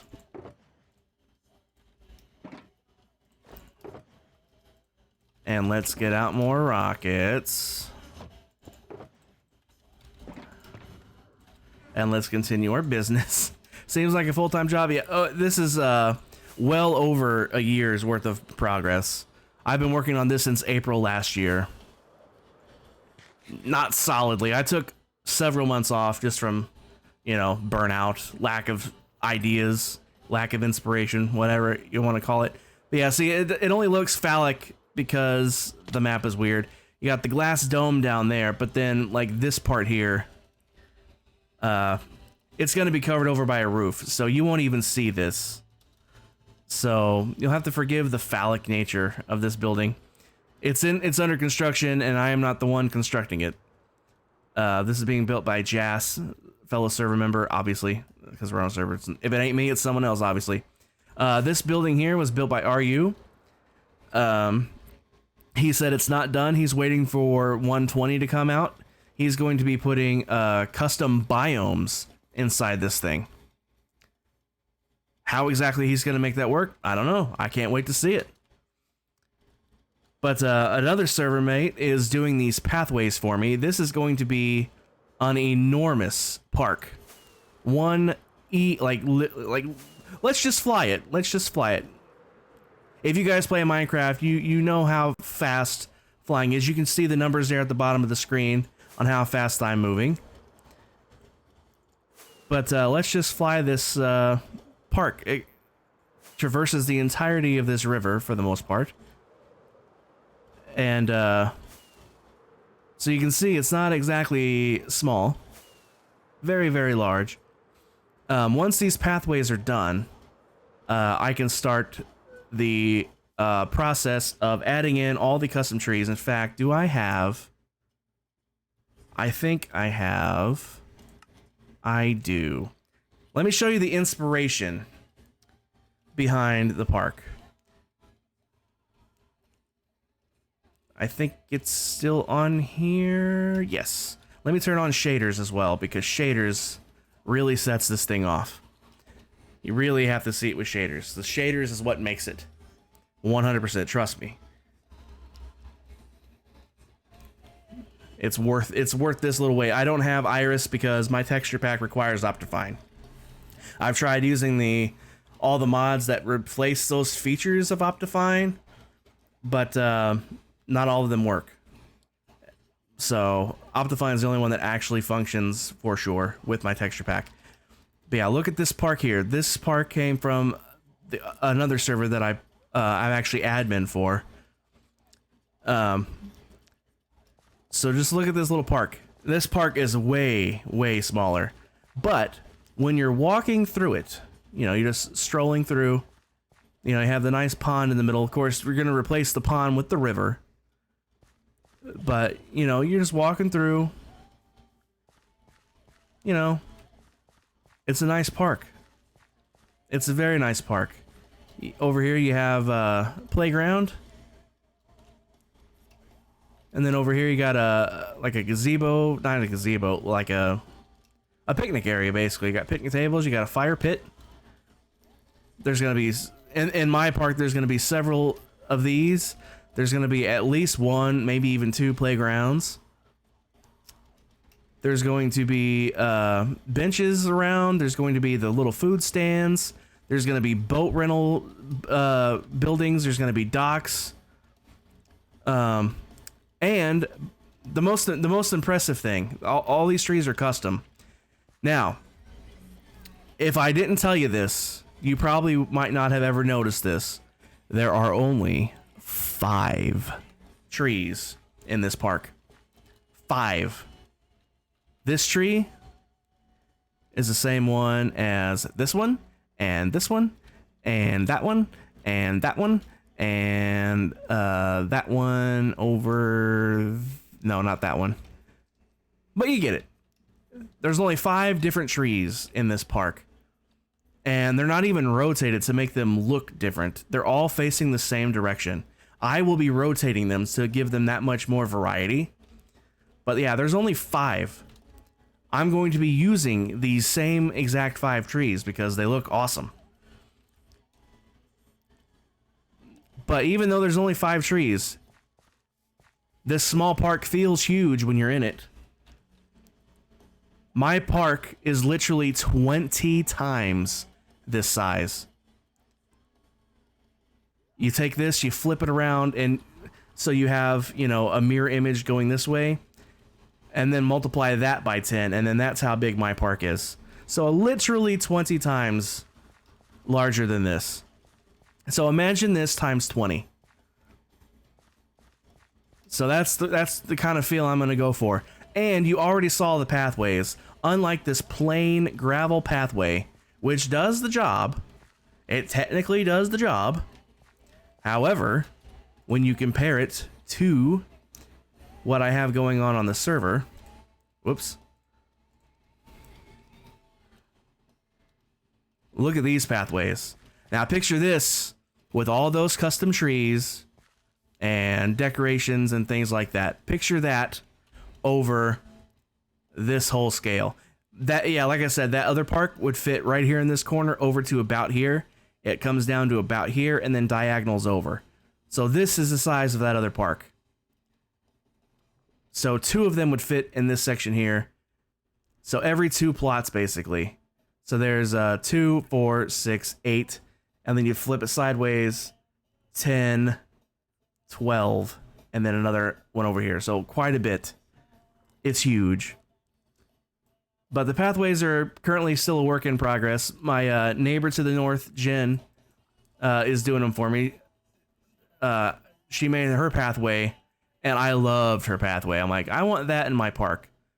So I hired her to come do the paths for me. They're still a work in progress, but they are being worked on, which is the important thing. And there will be more streetlights being added. I'm only adding in they're all getting one, at least one in the middle. But if you look like at this building here, for example, right here, the dead center of this plot is a doorway. I don't want to have one. I don't want to place one in the dead center of the plot and then have it block a door. So as I build the buildings here, if there's a doorway here, I'll do something like this where there's 2 on either side instead of just 1 in the middle. But all the corners are for sure getting one. And then, like I said, the ones in the middle will get placed as the buildings go in. But these are what I've got done so far. Let me get some height here. In fact, let me land and we'll free cam this. Nailed it. Alright, let's free cam this. So, most of these, only 4 of these, well, 5. 5 of these buildings are my design. The rest are not. This building here is my design. However, technically speaking, it's not my actual design. This is a real life building in Indianapolis where I live. This is the big building downtown. You can't miss it. If it wasn't for trees, I could see it from my house, and I live on the outskirts of town. So it's a big one. This is the Sears Tower in Chicago. Oh, by the way, this one is actually 1-to-1 scale. Every block is indeed 1 meter in real life. I've always wanted to build it full scale, and this is the first time I've been able to. The other times I've built it, I had to keep it smaller because of the height limits. But with 117 or 18, whichever one increased the height limit, I was able to build it full scale. This one is also a real life building in Indianapolis. This is the Regions building. This is another building in Indianapolis. This is the BMO Harris building. And these three buildings are orientated exactly how they are in real life. That way is facing north, and this is the exact layout. This would be Ohio Street, and this would be Pennsylvania Street. If you want to look that up, Indianapolis, this would be Ohio and Pennsylvania. That's the corner. I love the reflections in quartz with shaders. I love it so much. Look at that. So good. So those... Oh, and this one here is technically my design, although it's very, very, very heavily inspired by another building from another server that I play on. The rest of these are actual copies of buildings from the other servers I've played on. Don't worry, all the credit has been given, if I know who to give the credit to. A buddy of mine, 7ZL, built this building. This is Kroner Tower. This was on the server that I help admin for. Same goes for this one. This is Blackwood Tower. And this one was built by Luke. Credit is given, as always. This is also on that other server. This plaza here is also on the other server. I don't know. I cannot remember who built these, so I couldn't properly give credit. Because they're so old. Like we've had that server since 2016. And I just can't remember who built it. It's just been too long. And it wasn't labeled anything on the server. Same problem with this one here. This was on a different server. But again, I don't know who to give credit to. I couldn't give it to the plot owner because the plot owner was just listed as the government.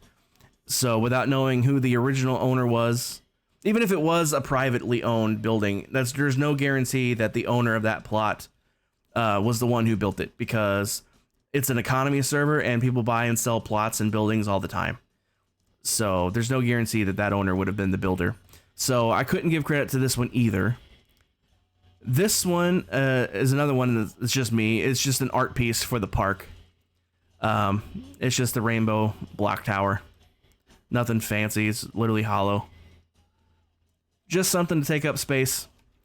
This clock tower, I found the tutorial on YouTube. The guy's name is Tridar. If you want to look him up on YouTube, he has really cool designs. I might actually use more of his designs in the future because they're really cool. I'm missing one. This one. This one was built by Baz. Credits given. All I did with these, I made them taller by 40 blocks, and then there was only 2 of them originally. I copied this one, and I made it a little smaller, so there'd be 3 of them. I wanted that staggered height. I really like that look. Looking at it front on like that. I love that look. But that's all that I've got so far. Got, like I said, 7 more. I got 4 plots here. That one's going to be fun, the triangular shaped one. And then I got 3 more down here. 2 of them are normal, and then this one's going to be fun as well. A little L shape. After that, I'm not planning to build any more buildings past that. I'm going to leave the rest of this city for server mates to come build on. If I find something cool that I think would fit somewhere, I might build it. Other than that, I'm not planning to fill out any more than just this area here myself. Because, like I said, as soon as these pathways are done, I'm going to be focusing on the park. And that park is going to take me probably a few months. Because you saw all those trees were custom trees. So that's a lot. One of those trees specifically takes one entire shulker box of leaves per tree. So that is a lot of tree harvesting that I'm going to have to be doing. Not to mention all of the planning on where the benches are going to go, where the playgrounds are going to go, where the barbecue pits are going to go, where the picnic areas are going to go, where the food carts are going to go, much less the tree placements themselves, and then much less gathering all the materials to build all of that stuff with. So it's going to be a multiple month venture for the park alone. I am more hyped for this park than I am about anything else so far in this city, short of the city being completed as a whole. That's the only other thing that I'm as excited for as this park. I mean, you saw how cool that little itty bitty park looked. Like I said, literally blow that up 20 times. And that's what this park is going to be like, with better pathways, way better pathways. So it's going to be so good, and I cannot wait. I am so hyped for it. I am here for it. But that's what's going on here. The most recent project here is filling in the edges here. Let me land just for a second so I can pull the map back up again. So you can see the whole perimeter is pretty naked, basically. So that's what I've been doing. I've been filling in the edges here. Just default trees with these, and then just spamming the crap out of bone meal. That's basically what I've been doing. That's what I've been doing tonight. I've been helping, like I said, when you guys got here, I was trying to figure out what Charlie was... He was asking me what was the blue blob I used that one time. So we were trying to figure out what I was building when I was using it. Because if I know what I was building, then it might jog my memory on what I was using. But I think that it actually came out way better than I thought it was going to. I streamed this Friday, doing this Western Edge here. And in the title, I jokingly put the word beautifying or beautification or whatever word I used. Whatever word I used, I put it in quotes because I was half joking because I'm not a good decorator of any variety. So I was like, yeah, let's beautify the area. I was thinking, sure, you know, I'm just gonna be planting some trees and throwing some bone meal around, and it'll just look a little less, you know, like a hard edge where the city got cut off. So it looks like the city actually goes up to something. But I mean, after after placing all this stuff. Ooh, Pokemon.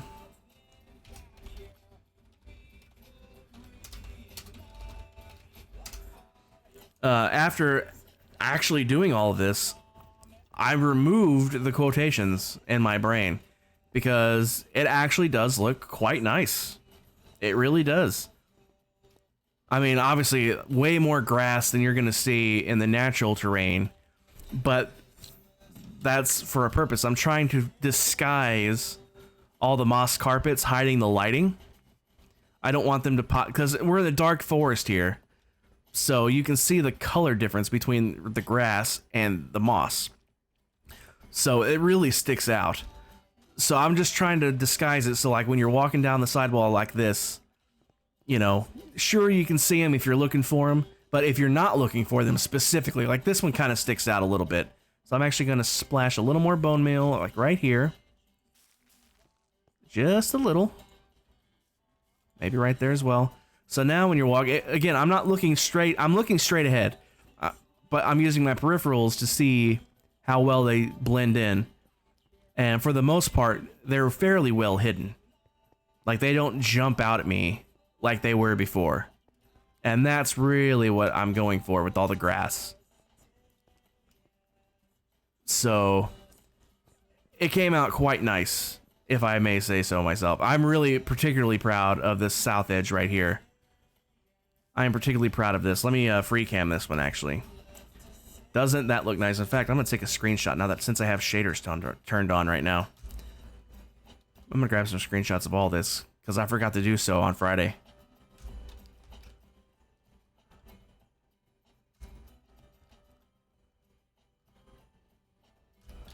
I'm a little too far to see that north edge again. But yeah, I'm really happy with this one here. This one came out so nice. Look at that. Look at that. You can't even tell where the original terrain ended and what I added starts. It blends in so good. I'm particularly pleased with this section here.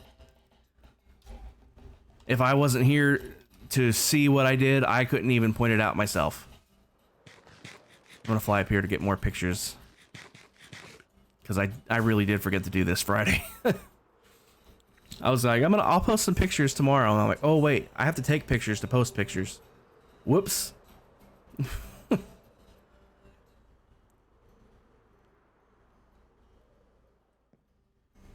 All right.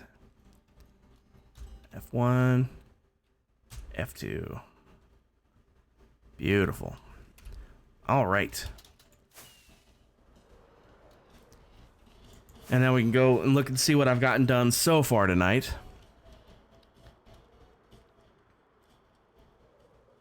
I'll need to turn shaders off at some point. My computer's like, either stream or use shaders, but you can't do both. You can probably see all the stuttering my computer's doing right now. Let me turn these shaders back off, sadly. As fun as they are, with me streaming, computers like, pick one, bro. Pick one. By the way, sorry, I got ads starting in less than a minute. I'll try to hurry. Food time? Nice. Ooh, tacos. Oh. Picks? What? Why did you have to tell me tacos? Now I want tacos. But enjoy your tacos, Pix. But yeah, this is what I've been doing tonight. I got this whole south edge finally finished up. Up to this point right here. We're still been spamming around the bone meal. But, yeah. So that's what we're doing tonight. And it couldn't be easier. It couldn't be easier. And it's amazing how just a splash of bone meal really pulls things together. And let me sleep before I get blown up again. I got blown up. Well, I didn't die. I got creepered 3 times Friday, and I had to fix those huge craters in the dirt. And first thing on stream today, I got creepered again. And it just put me right out of the mood, like instantly. Ad is starting very soon, probably less than 30 seconds away if I had to guess. But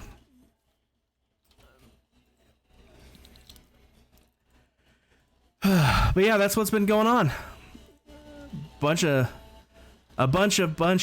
things. Just a bunch. And how did I miss that leaf? There was a tree that grew here that was hanging over the edge and I didn't like it. So I trimmed it back, but I missed the leaf. Ads are starting soon, still according to Ad Manager. I would guess probably 30 seconds or less. For sure.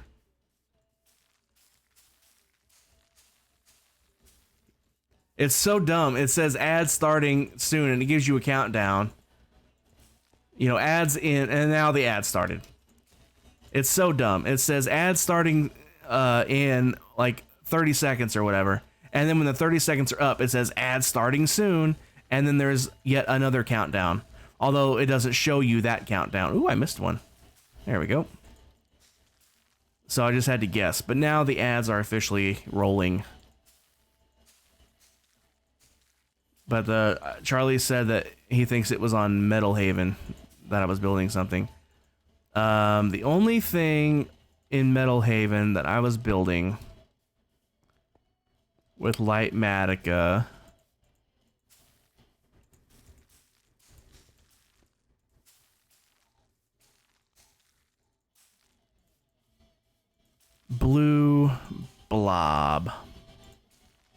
Charlie, if you're still here, if you saw it again, would you recognize it?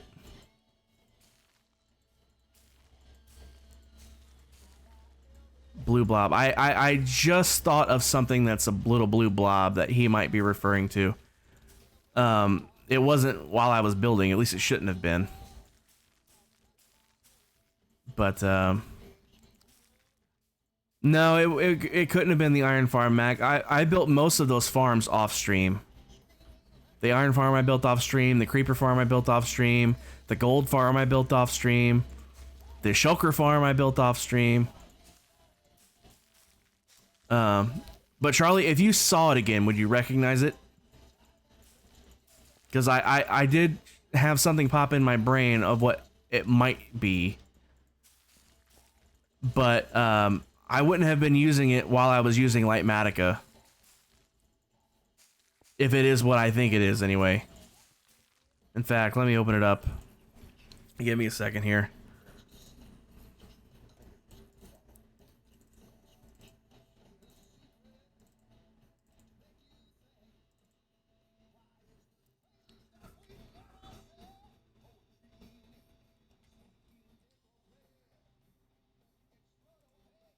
Was it this, Charlie?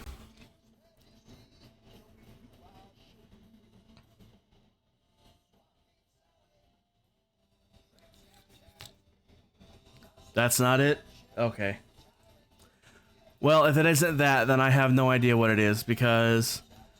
well, first off, you said it was on Metal Haven, right? The only thing I built on Metal Haven with Lightmatica... well, on stream anyway. Like I said, everything I've used Lightmatica for was probably off stream. A massive blue bubble. Oh. Oh, I think I know. I think I know.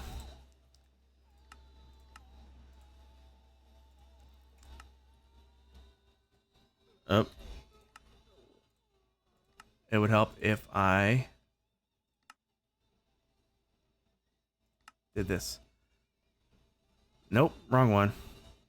Or wrong color, rather.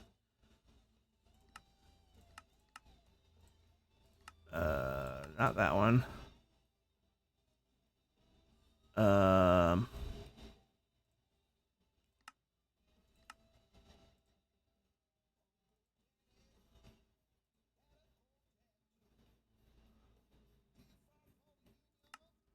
Was it this?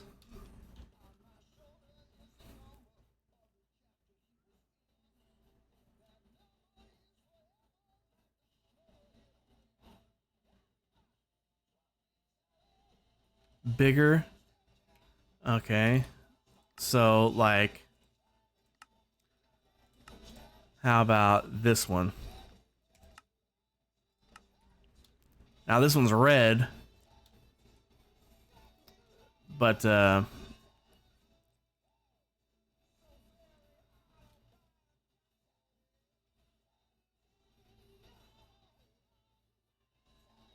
or could God, words. Could it have been, turn this off. Could it have been this?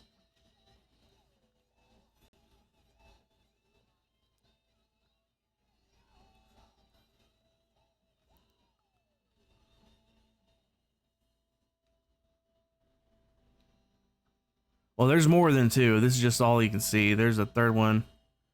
We're out of render distance of it. Let me fly over there.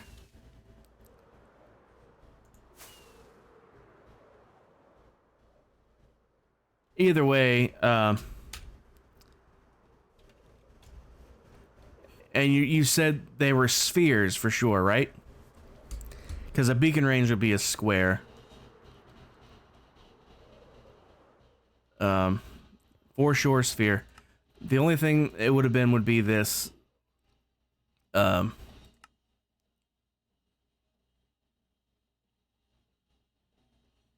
know what it is. Okay, so let me Let me fly on top of something. I think I know what it is. So, I probably had this set to this, add on, and then I also had this turned on as well. Although one would have been blue and one of... I'm not sure why this one's red, because I remember it being blue before myself. My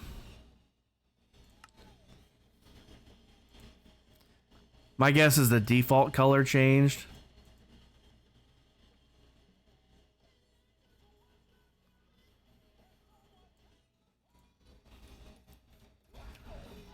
So something like that. They were blue and yellow. I don't know where yellow would have came from.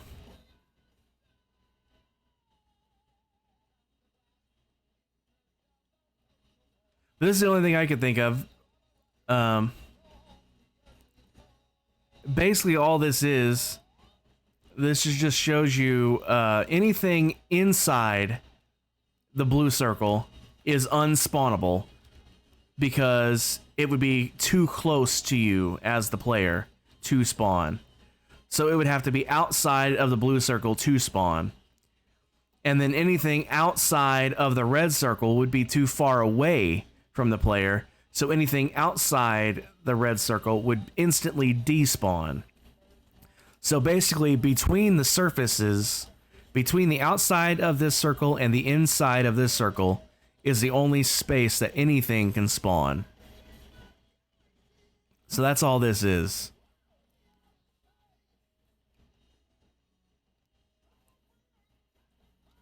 I'm not sure what the difference in colors was, but it would have to be this. It's called Mini HUD.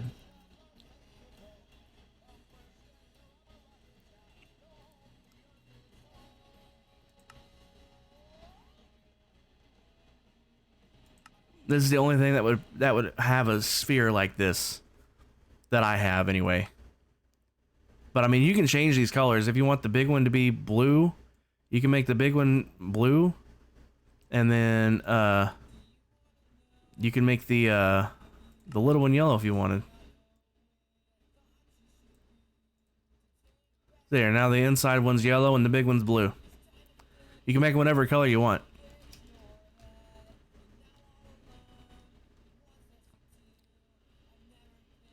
But yeah, so you can see I'm standing right here. So anything outside the yellow, but inside the blue is spawnable. Anything outside the blue is unspawnable. So basically, as long as I'm standing up there, nothing can spawn. No hostile mobs anyway. Because they would instantly despawn outside of the blue sphere here. Pokemon. You were using this on the stone. I don't even know what the stone dick is, dude. I don't know. I haven't built anything like that.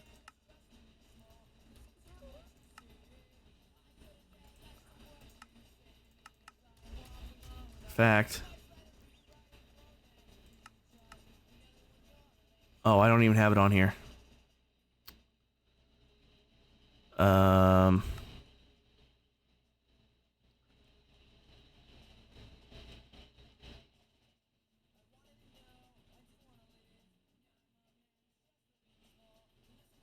Let me launch a different version of the game. Hold on.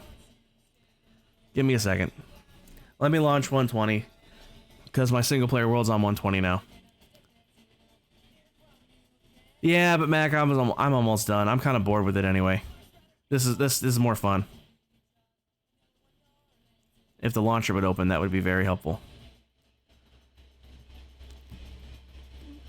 Does the launcher take forever to open for any of you guys these days? Because I click the launcher and it just has those stupid things spinning and spinning and spinning and spinning and spinning forever before it finally lets you get to the screen. It drives me nuts. It used to open instantly. But for the last few months, it's just been the slowest freaking thing ever.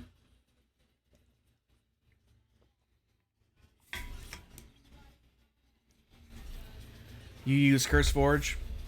Well, even oh, you use their actual launcher. Okay. Even when I do use Forge, I don't use their launcher. I just use the Forge profile.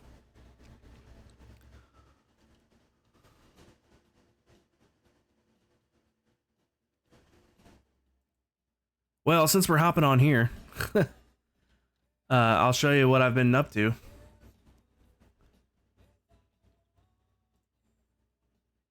Actually, I can go full screen with this one. Let me show you the replica version first so you can see the progress. Oh, don't be sorry, Charlie. You're not distracting me from anything that ain't going anywhere. I mean, it ain't like I have anything else to do anyway. Yeah, I was literally making this or putting this in place. I dug this all out on the actual world, and then I put it in over here so I didn't have to re-dig it again. I'm eventually, I promise, I will eventually get around to building a house up here. Whether it's a house I designed myself or if I find a design on YouTube and follow a tutorial, one way or the other, there will be a house coming here soon that I will finally be able to move into. God, this is so old. Wow, this is old. So very old. Oh my God. The portal's still here. What even is this? Oh, this is a test I did. I was thinking about making a charcoal farm. But, I never got around to it because I don't really need it. Manual sugarcane farm still. The sheep, pigs, and cows, they're all gone right now. But right here, I have an automated sugarcane and bamboo farm. And then over here is the shulker farm. It's like right here, I think. Ish. Give or take.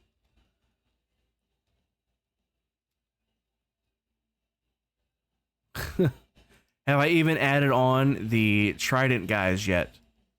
Nope. Because I don't think I had gotten the trident yet. I haven't even gotten these villagers in yet. Wow. This is so old. So old.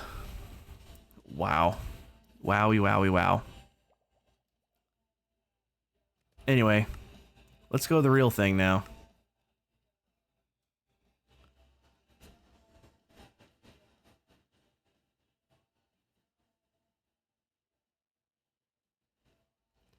I was in creative mode because I had, I found a new plugin, or a mod. It's called, what was it called?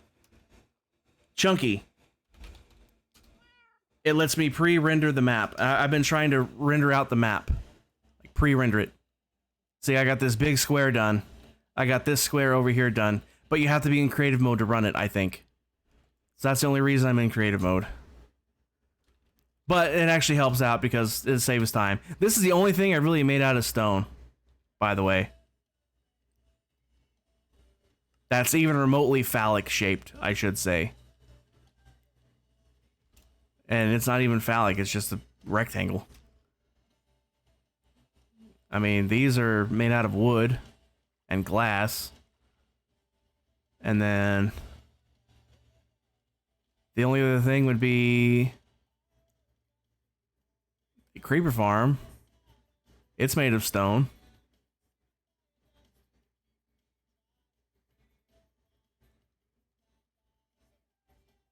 But again, I made this off stream, so you wouldn't have seen me building this. Thing you want to say would have been outside for a drop farm? Well, this is the drop farm. I mean, well, since I'm already out of this, pop in here. Like, they already do drop. There they go, dropping, splat. The only other ones, let me go back into survival now. The only other ones would be. Oh, let me show you this before I leave this area. This is recent. I found some foxes, so I automated my berries. Little dudes are quick too. As fast as these things grow, these dudes pop it off. But I just did that a couple days ago. And another thing I've done since I updated to 120, I got the chiseled bookshelves. And I pre-bought 6 of every one of these books. So that way, if I really need one in a pinch, I'll just have to come up here and grab one. And there's my Silk Touch book.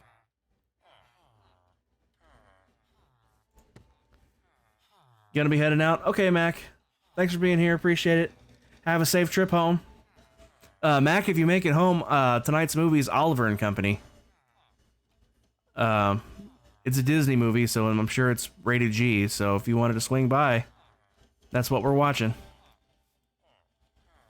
But yeah, I pre-bought everything, like Feather Falling 4, here we go. There's my Feather Falling 4. I love these new chiseled bookshelves, by the way. I love that you can just store books in them, that's so great. Oh, you're not working today. Okay. Oh, right, today's Monday. Right, I'm dumb. I'm dumb. Disregard me. But, I got, I think, 4 camels now. Yeah, 4 camels. I think I'm up to 9 sniffers. 1, 2, 3, 4, 5, 6, 7, 8, 9. Yes, 9. I literally just did this last night. The automated collection of these. I literally just did this last night. This was fun. Going into swim mode, you're so slow. Click, click, click, click, click, because that's all the faster you can go in swim mode, and it's not exactly a small area. But good lord. But it's automated now, and these things are actually spewing out the friggin' stuff. Let's see, is it on its way back yet? It is on its way back. We'll see if it picked up any. Let me go sleep really quick.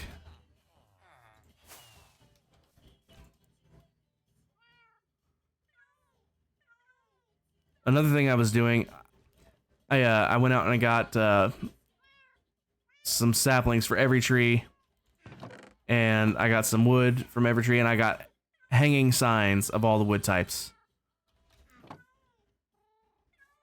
The hanging signs are so cool. Love it. Alright, has this thing got up here yet? I don't think so. Or has it? Oh, here it is. It didn't stop very long, so it probably didn't have anything. No, it didn't have anything that time. These things only find seeds every 8 minutes anyway. So, it's not like it's constant. However, when you're AFK here for a while, or you're just in the area working, yep, there they go. Torchflower seed, nice. We'll see that get sucked up here in a minute. Kind of balance the view here. Either the next pass or the pass after that, and we'll see it get sucked up. There it goes.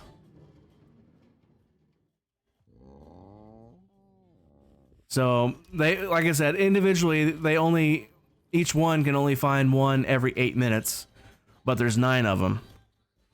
So, and they're staggered out, so it's not like they all find one exactly at once. So, it probably does turn into a fairly steady supply. There goes another one. And if it pops out soon enough, another torchflower seed. And it did pop out soon enough, so now it's going to get picked up on this next pass here. And there it goes. So there you go. It adds up quick.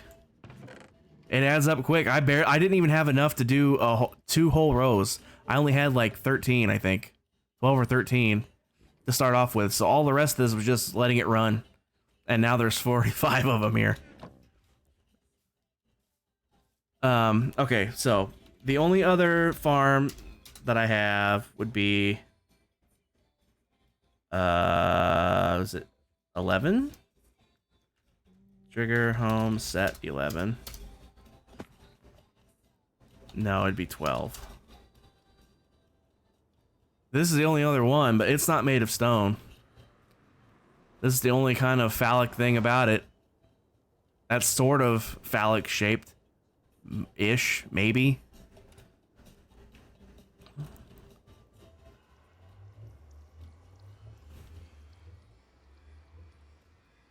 I mean, this and then the gold farm, which would be 9. Here's the gold farm. It's sort of phallic shaped, but again, it's not made out of stone.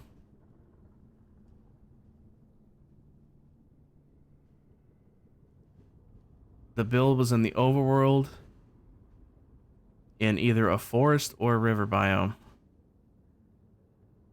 The only things in the overworld... This is it. This is everything. This is all I have in the overworld. This is it. The only other thing, got the creeper farm. You have the overworld side to the gold farm. And then out here somewhere, right here, is the overworld side to the wither skeleton farm. It's way up here in the sky. And it's not made of stone either. It's made out of deep slate. And it's not really phallic shape. It's just a rectangle. Pyro, welcome in. How you doing tonight? But yeah, Charlie, that's it. This is the overworld side to the wither skeleton farm. And then, whoops. And then we have the gold farm here. And then on the map, you have the overworld side to the gold farm. Charlie, you're thinking of someone else then, man, because this is all I've built. That's literally it. This is all I have. I have this. That's the overworld side of the gold farm. I have this, which is the overworld side to the wither skeleton farm. Everything else that I've built on this world, if I can get back here. Everything else that I built is right here. There's nothing else that I've built. So I don't know what you're thinking of. This is literally everything.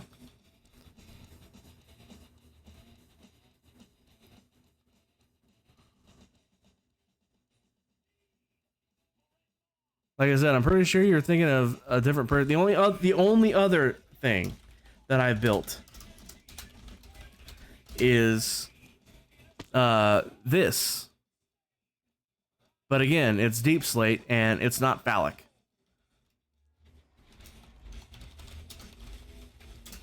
So I really have no idea.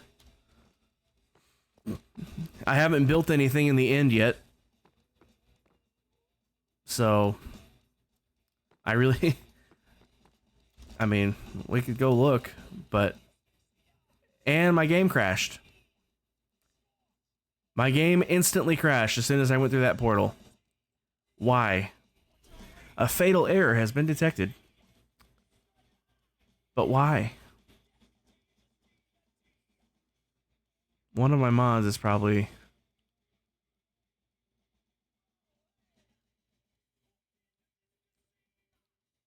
One of the mods is probably pitching fits. You came back without tacos, that's why. Yeah, you should have brought me some tacos there, Pix. The game was like, you didn't bring me tacos? Well, no more stream for you. What does this say? What is a skew here? Why can't it just say what the problem is? I mean, I'm sure this gibberish means something to someone that knows coding, but why can't they just say this is the thing that caused the problem in plain freaking English? I'm looking at the log right now, but I can't make sense of this crap. It literally just a bunch of hex codes.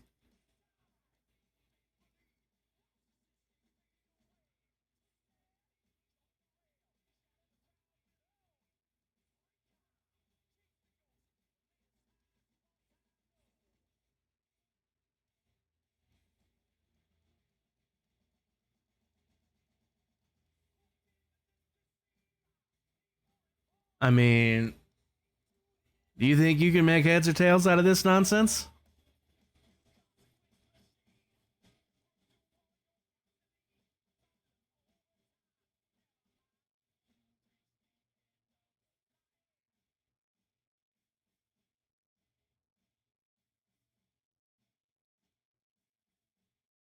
See, this stuff here, event. This probably means something to someone, but it doesn't mean nothing to me.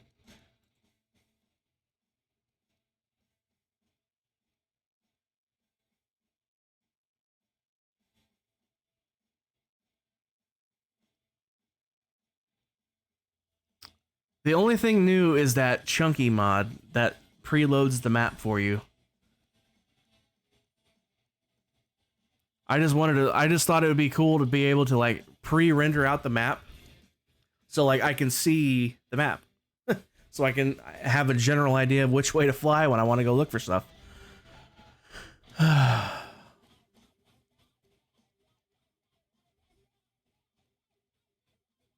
Yeah, that's what I'm gonna do. Alright, let's see. Minecraft mods, Chunky.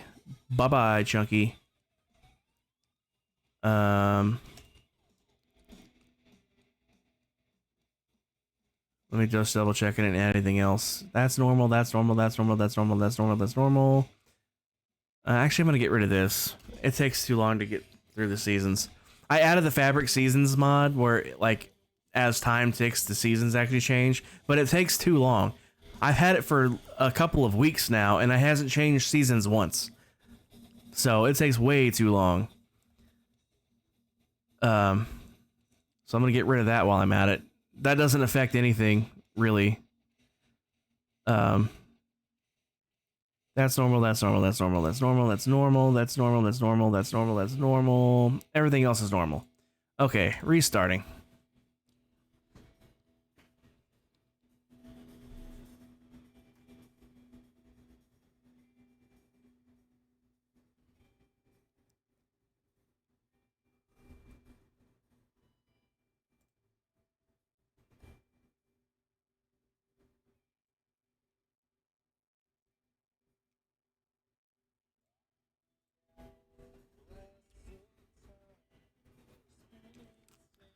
We will not fight. Ad starting soon, guys.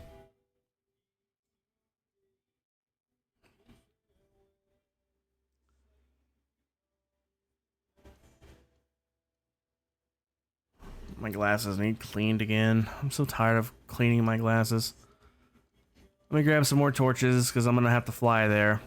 Charlie, by the time the ad's over, I should be there.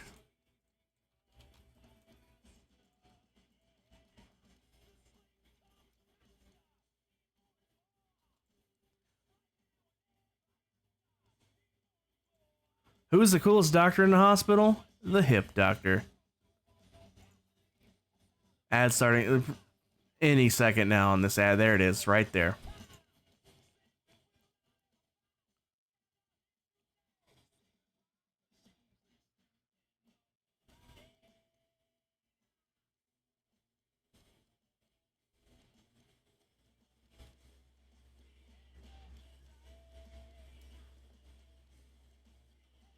Well, I'm here. So as soon as this ad's over, I'll take advantage of the pause to get a drink.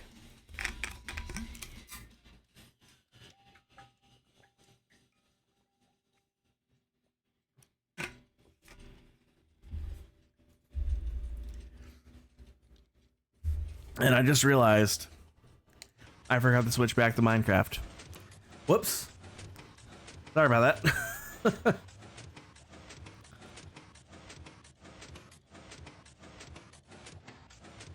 30 more seconds on the ads, guys. Sorry.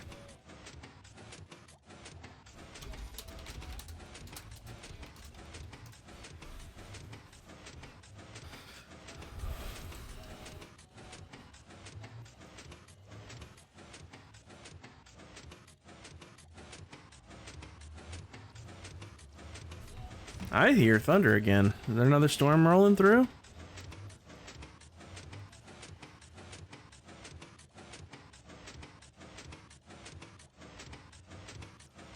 They're south of us, but they are nearby. Close enough to hear it, I think.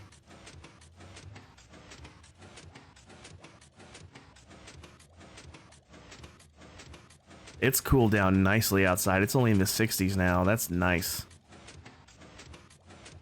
Love it. Needs to do that more often. Ads done. Alright. So, here's the gold farm on the overworld side. It's just a big, tall rectangle. It's not phallic.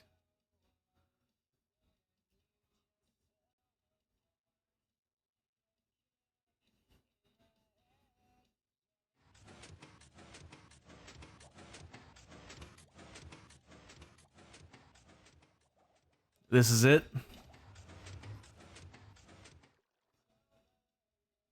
But I mean, it's not phallic though. I mean, it's just a big rectangle.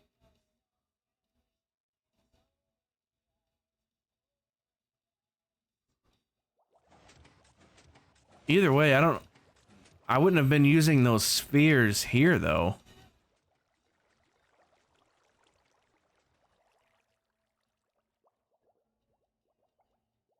There's no need for the spawning spheres here though. That's what I'm confused with. Because what happens is they all go into the portals in the center of the big magma block tower. They come out of this portal here. They get pushed up in the bubble columns. They come up here. They get pushed over. And they take fall damage. Not enough to kill them, but enough to weaken them. And then they get yeeted over here into this portal, which is where they come out. Nope, wrong one. Here. And then they come out through that portal here.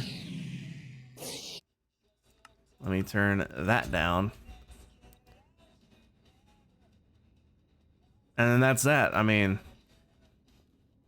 there's no need for the spawning spheres, though. That's the thing.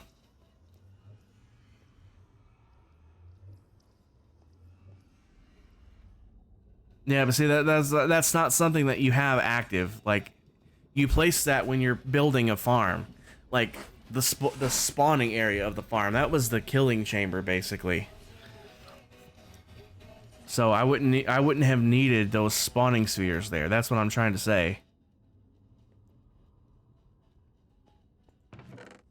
I'm gonna remember to use my proper sword this time. I'm tired of having to fix this thing.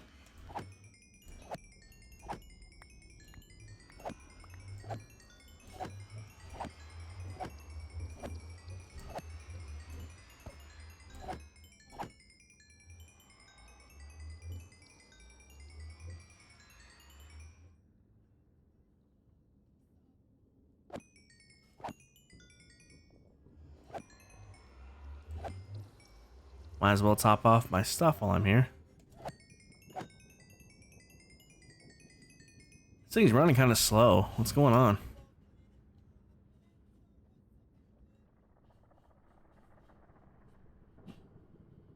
Maybe they just have to get built up again. Okay, there, now it's running. Now it's running.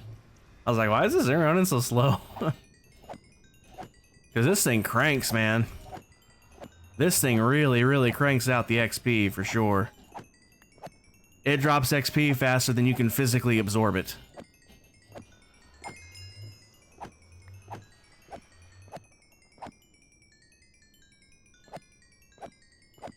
I could literally stand here. Look at all of it falling down there even. Look at it down there. There's literally more XP than you can absorb.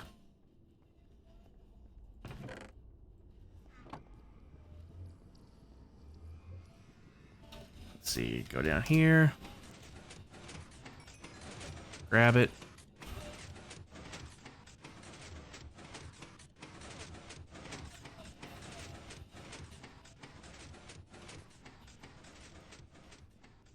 I've seen piles of it down here by the lava pool even.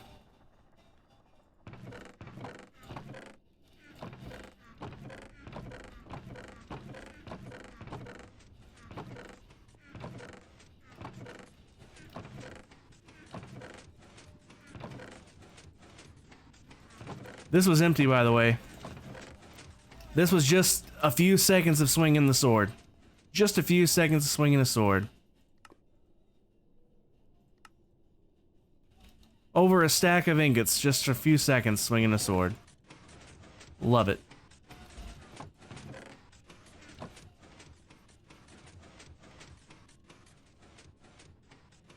But yeah, I don't know why I would have had those running. I would not have needed them. And even if I turned it on, even if I turned one on right now,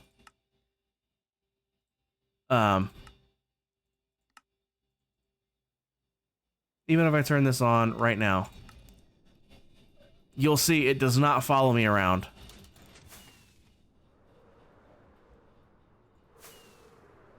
It stays in place. So even if I had it active, it wouldn't follow me around.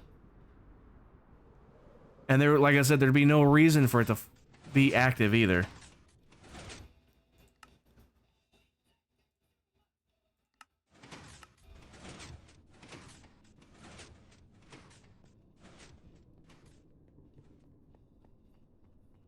I don't remember why we built this big, wide glass platform.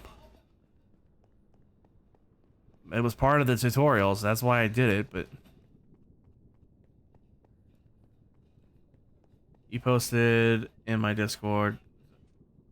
Let Mac know. Okay.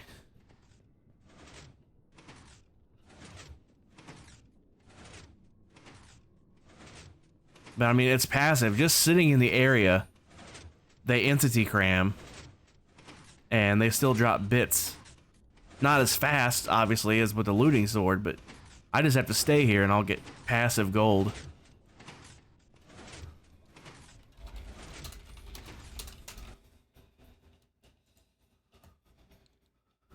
But, yeah, I mean, I don't know why it would have been active. But, yeah, like you said, the important part is, you know, we got it figured out. That's the important part. Alright, this has been running. Any more? Up to 47 now. What did you find? Whatever, oh, the pitcher pod thing. I can't remember what the other one's called. Torch flower and pitcher pods. I should probably plant these at some point, huh? You want to find a small version of that farm? I mean... It's just little old me on this whole world, yet, It's just little old me on this whole world, yet I'll take all that XP. Repair up your tools real quick. Level up real quick. But yeah, ooh, Kabutops, that's one of my favorites. Okay, catch Ultra Ball. I definitely want this one. Yeah, I knew you wanted the gold. The gold farm. That's what I'm saying. I use that gold farm as my XP farm more than I use it for the gold farm. I mean, trust me, I use it for the gold. I got plenty of gold over here. I got plenty of gold over here. I use it more for XP than I do anything else, though. That's what I'm saying.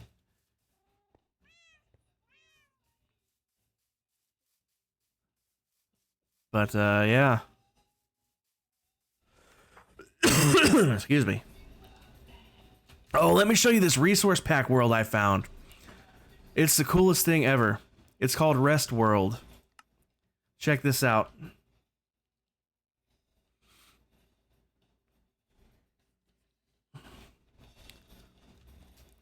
The blocks rotate through. To save space, it literally rotates through. See that? Carved pumpkin, jack-o'-lantern, and then back to a regular pumpkin. And then this probably rotates from sea lanterns. Yep, the strim lights, probably glowstone. Or the frog lights and glowstone's probably all in there. You legit might have to bug me for tutorials sometime. Tutorials on what? The gold farm? I mean, I just Google it and look up on YouTube. But I added these last night. I just added these last night. Because when I was doing all my when I was doing all of my exploring a couple weeks ago, I didn't have my 32-bit textures yet. So the suspicious sand and gravel stuck out like a sore thumb. But I have my 32-bit textures now, so not so much. So what I did, Faithful 32 has a visible powdered snow indicator, where it's literally just this black and yellow dashed line around the powdered snow. I don't have that because I don't particularly care about that, but I do want it on these so I don't accidentally break these. Caution tape, basically. Don't break these yet. But yeah, everything just rotates through itself, so you can see everything. You can control the clock speeds with the buttons and levers and stuff. This cycles through all the colors of carpet and terracotta, glaze and whatnot, shulker boxes. Basically all the colored stuff. Even the glass. And then over here is random stuff. Copper aging. The head room, I guess. And then, whatever this is supposed to be. Models. Then over here, banner room. All the banner patterns and all the different colors. And it rotates through them all. And then over here is all the paintings. And then over here is all the mobs. It rotates through all the possibilities of these as well. Villagers. The various stages of fixing and broken levels of damage with these guys. Since when can you dye horses? You can't. Here's the horses. They just have different patterns and colors.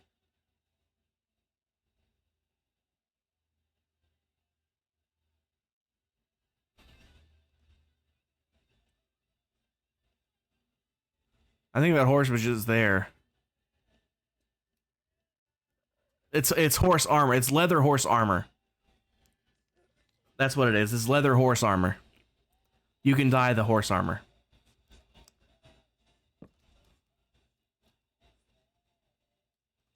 And then you got your aquatic mobs in here. And then it rotates through all the different colors of the fish with all the different patterns. These are all the naturally spawning fish. These are all the possibilities.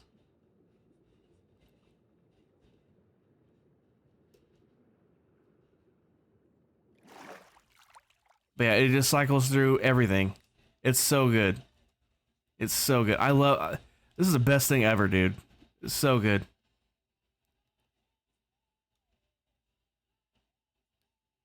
Even shows you the particles on the in crystal beams and on the fireballs and everything.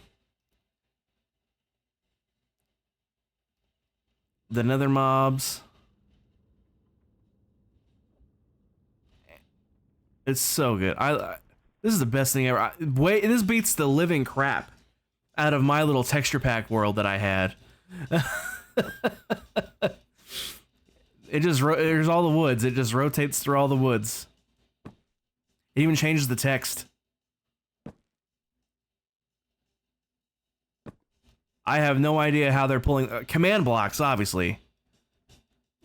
Tons and tons of command blocks. But what commands to use in what order, I couldn't have begun to tell you. What about the armor trims? Right here. It cycles through all the colors of the trim, and then it cycles through all the colors of all the armor types. And each one of these is its own trim. Like here's the silence one. That's the one I wear. Not gonna lie, all these trims look really slick on iron, but again, it's iron, so it's useless. I mean, it's not early game useless, But by the time you're getting armor trims, it's useless. Speaking of trims, are they specific to armor or no? You have to find the armor trims themselves. You have to find these, and they're only like these. This one's located specifically in pillager outposts. This one's located specifically in the mansion.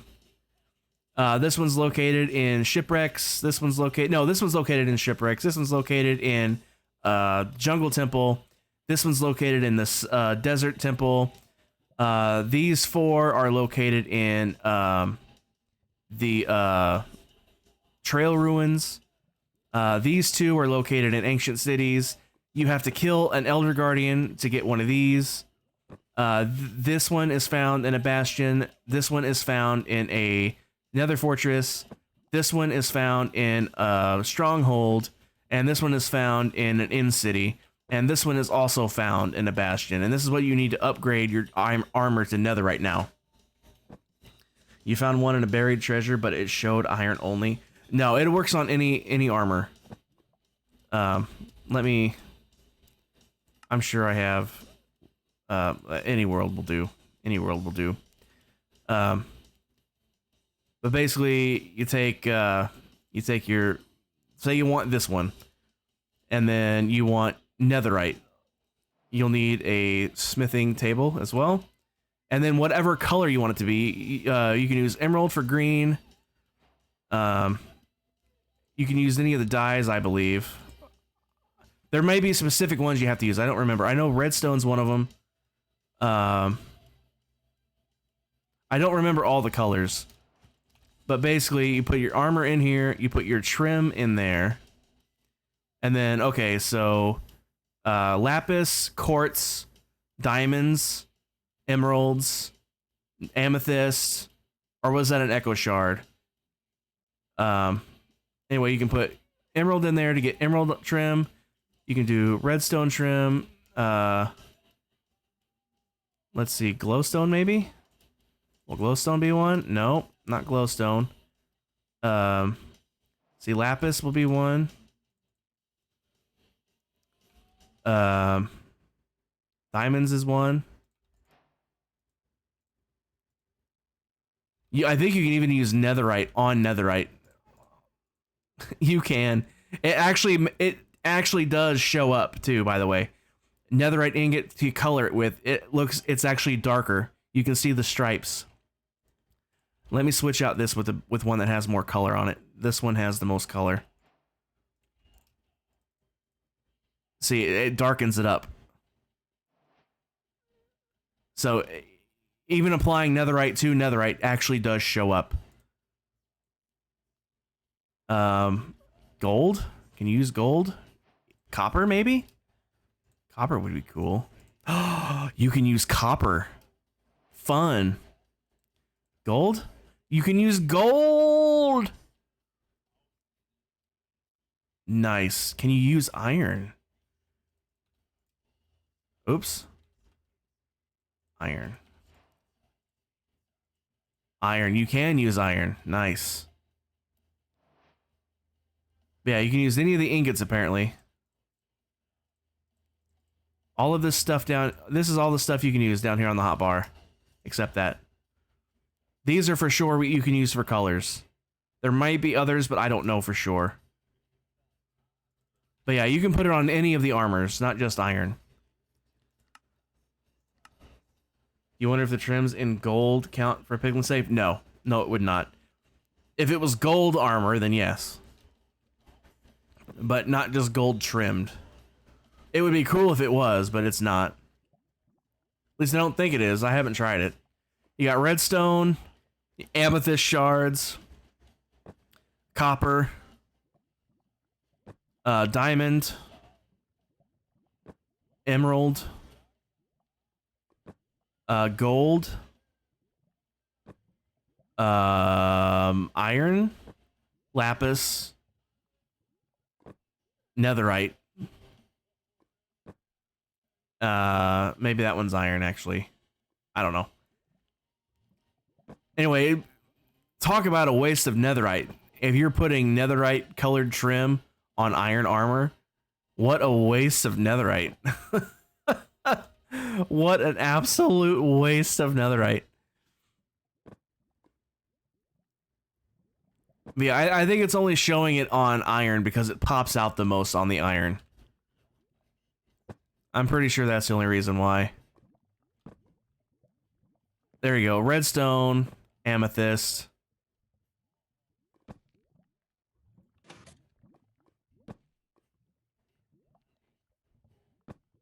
I don't know what I did.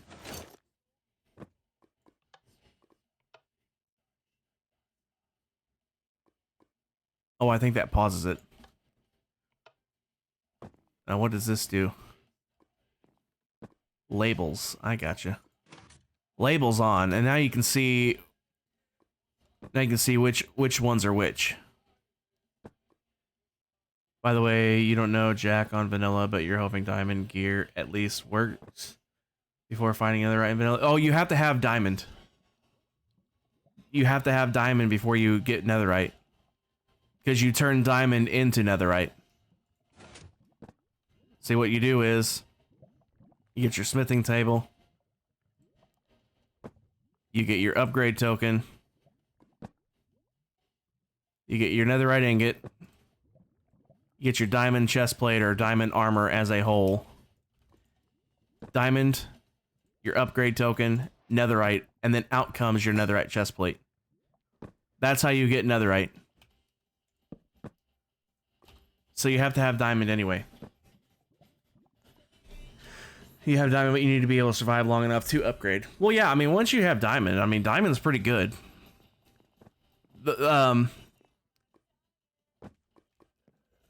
If you look at the differences between the armor, it's +8, and then it's +8 still. It adds knockback resistance and 1 bit of armor toughness. The durability is higher, and it does not burn in lava.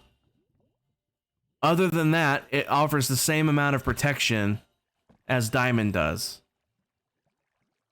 Oh, enchants always help. Absolutely.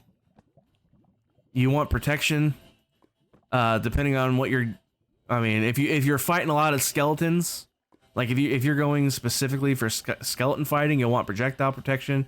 If you're going wither hunting, or if you're if you're going to be fighting a wither, you'd want blast protection. There they are. Regular protection, you can't go wrong with that. I usually have 1 piece of fire protection. I usually put it on my pants. I have protection 4 on my helmet, chest plate, and boots, and then fire protection 4 on my pants. That's what I usually roll with. And then everything else is extra.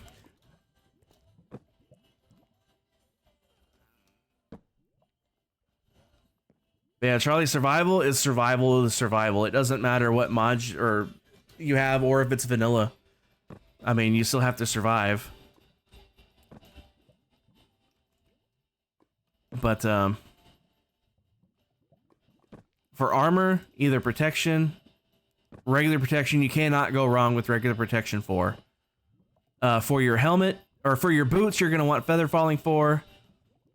You're going to want Depth Strider 3 for sure. Soul Speed 3 is nice, but you have to get those from trading with piglins. So these 3 are for shores. Well, these 2 are for shores on your boots. For your helmet, you're going to want Respiration and Aqua Affinity.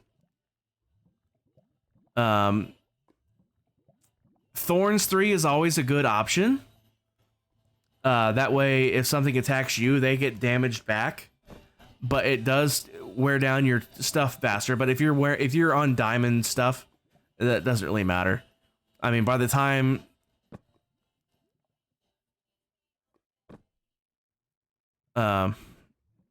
you're gonna, unless your armor is already that worn down, you don't really have to worry about it. I always wear Thorns 3. But it is optional. You don't have to wear it. But these two are mandatory for your helmet if you want to do any sort of swimming. But yeah, that's it. If you raid an ancient city and you can score some Swift Sneak 3, that's a good one to add to your pants. Frostwalker 2 is handy if you know you're going to be working with magma because you won't take damage walking on magma. And also, when you're walking across water, you can literally walk across the water because it freezes the water in front of you into ice, and then it melts behind you. But those are the primary enchantments. Protection 4 all around. Respiration and Aqua Affinity on your helmets. Depth Strider 3 and Feather Falling 4 on your boots. And then, of course, Mending and Unbreaking on everything.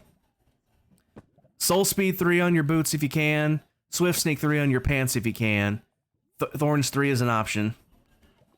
And like I said, I usually throw on Fire Protection on my pants instead of regular protection. But I mean, it's all personal preference. You become Ice Jesus, basically. Correct. You tend to get different type of protection on each piece of your armor. Yeah, I usually throw on... In fact, let me show you. Let me just come back to this world here. I'll show you why one piece of fire protection is all you really need. Now,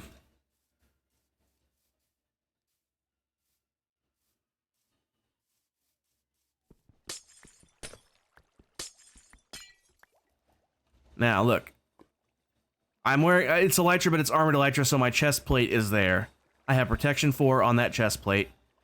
Protection 4 on, my helmet. Fire protection on my pants, and then regular protection on my boots. Now, watch how easily I can stay in this lava. Look how not much damage I'm taking. See that? I'm not taking hardly any damage. And then all you have to do is eat a little bit, and you heal right back up. But look, I can stay in this lava all day. All day. No beacon around with regen, none of that. All you need is food, just to keep yourself topped off. But look how little damage I'm taking. That's just one piece of fire protection. That's just one piece of fire protection. Jerry, welcome, man. And look, armor barely took any damage at all. So, you can see the power of protection and fire protection especially. And, here's the power of netherite as a whole. Whoops.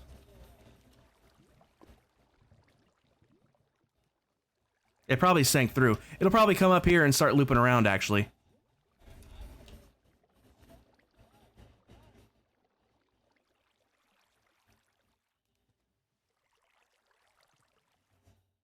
Or is it gonna float?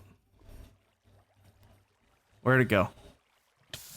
If it fell through, it should have been taken into the currents here. So it should be swirling around. I need to be not on fire so I can use free cam. There we go. It should be swirling around here somewhere.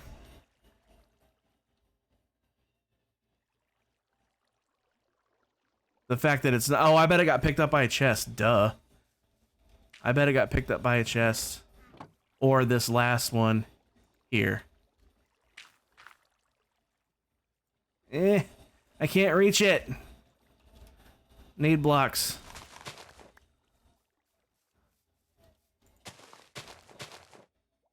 There it is. See? Perfectly safe.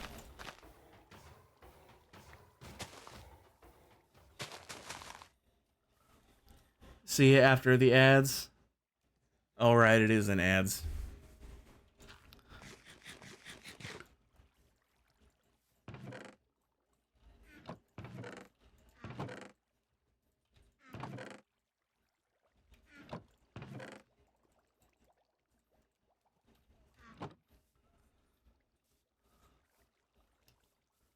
I think I have a lava bucket somewhere. I can do one where it won't. If I don't have a lava bucket, I'll just grab a bucket and grab that lava. I got a bucket right here. I'm just gonna go scoop some of this. I'm gonna scoop some of this lava really quick. I'll just show you a test. I'll show it to you again with it without it getting sucked into the system here. That should flow. That'll be fine. But watch. Lava, right? So, you know, normally you throw in anything, a rocket, for example. Bye-bye. You know, even diamond armor. You throw diamond armor in there. Bye-bye. Netherite.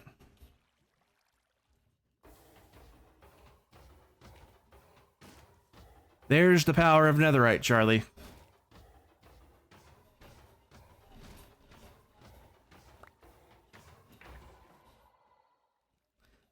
Netherite is lava proof. That's its primary advantage over diamond. It has higher durability. Like, let me find a regular diamond pick.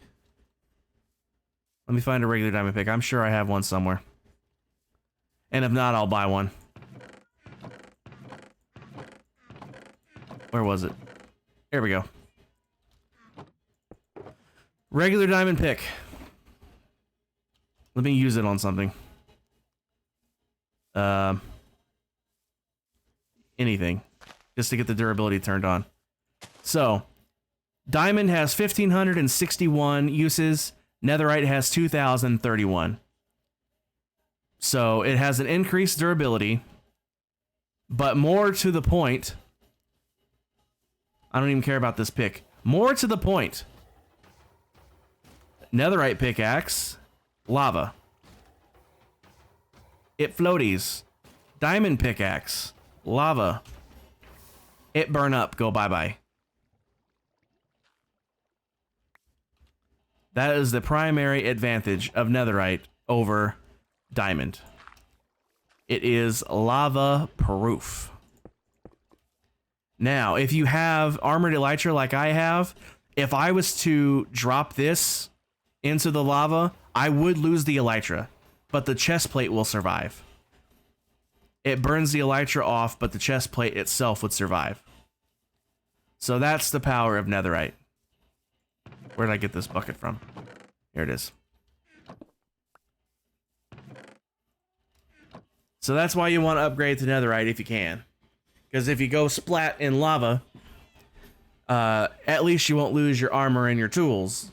Anything that's netherite will just be floating on the surface for you to go collect later. You lose, like, if I died in lava right now, I'd lose my elytra, I'd lose the ender chest, I'd lose the rockets and food. Nothing else. All my armor and tools would be safe.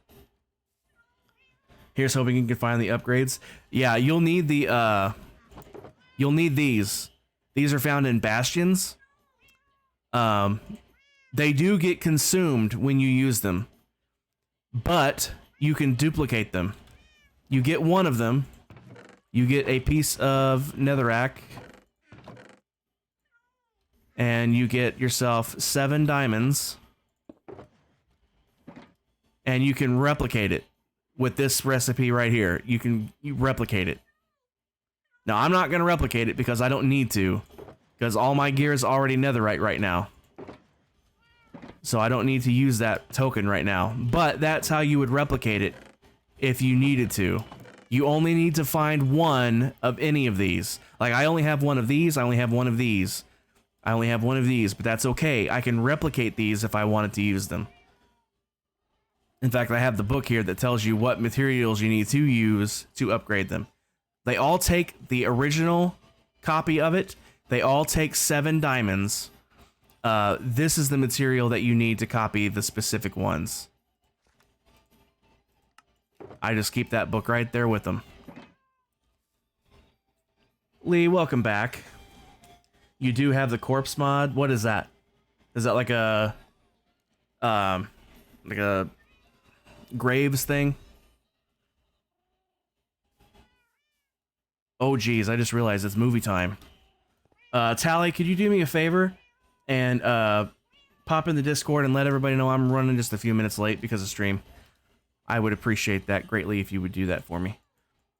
I need to wrap things up because, as I just said, it's movie time, and I am running late. It's the mod where your villagers talk like corpse.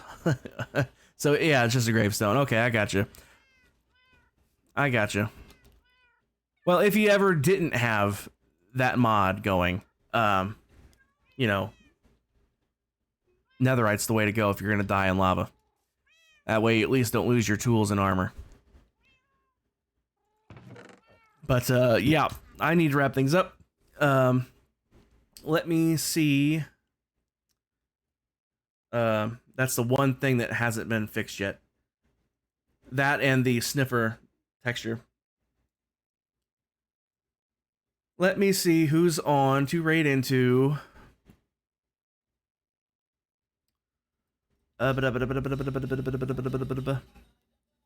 You can't wait for the movie? I've never seen it, so I'm pretty excited too to see something new for the first time. Who's on? Who's on?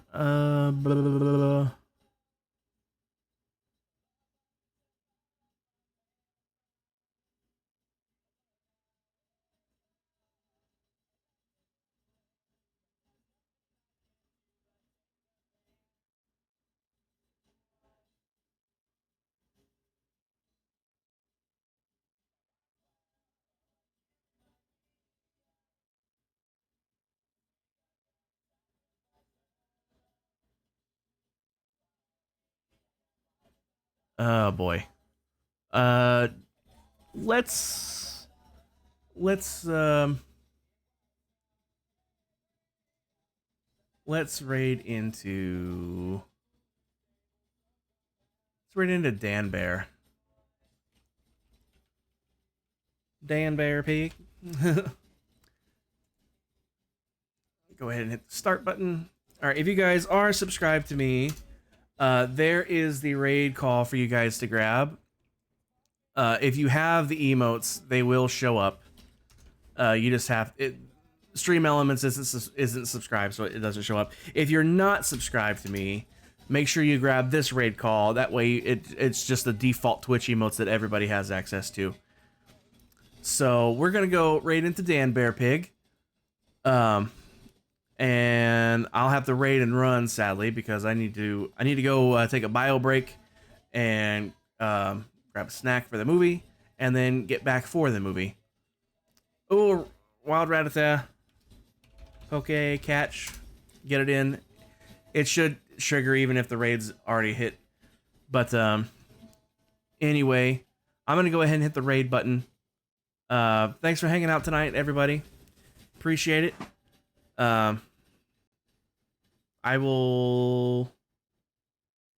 I may be back during the week, during the daytime sometimes, so keep an eye out for that.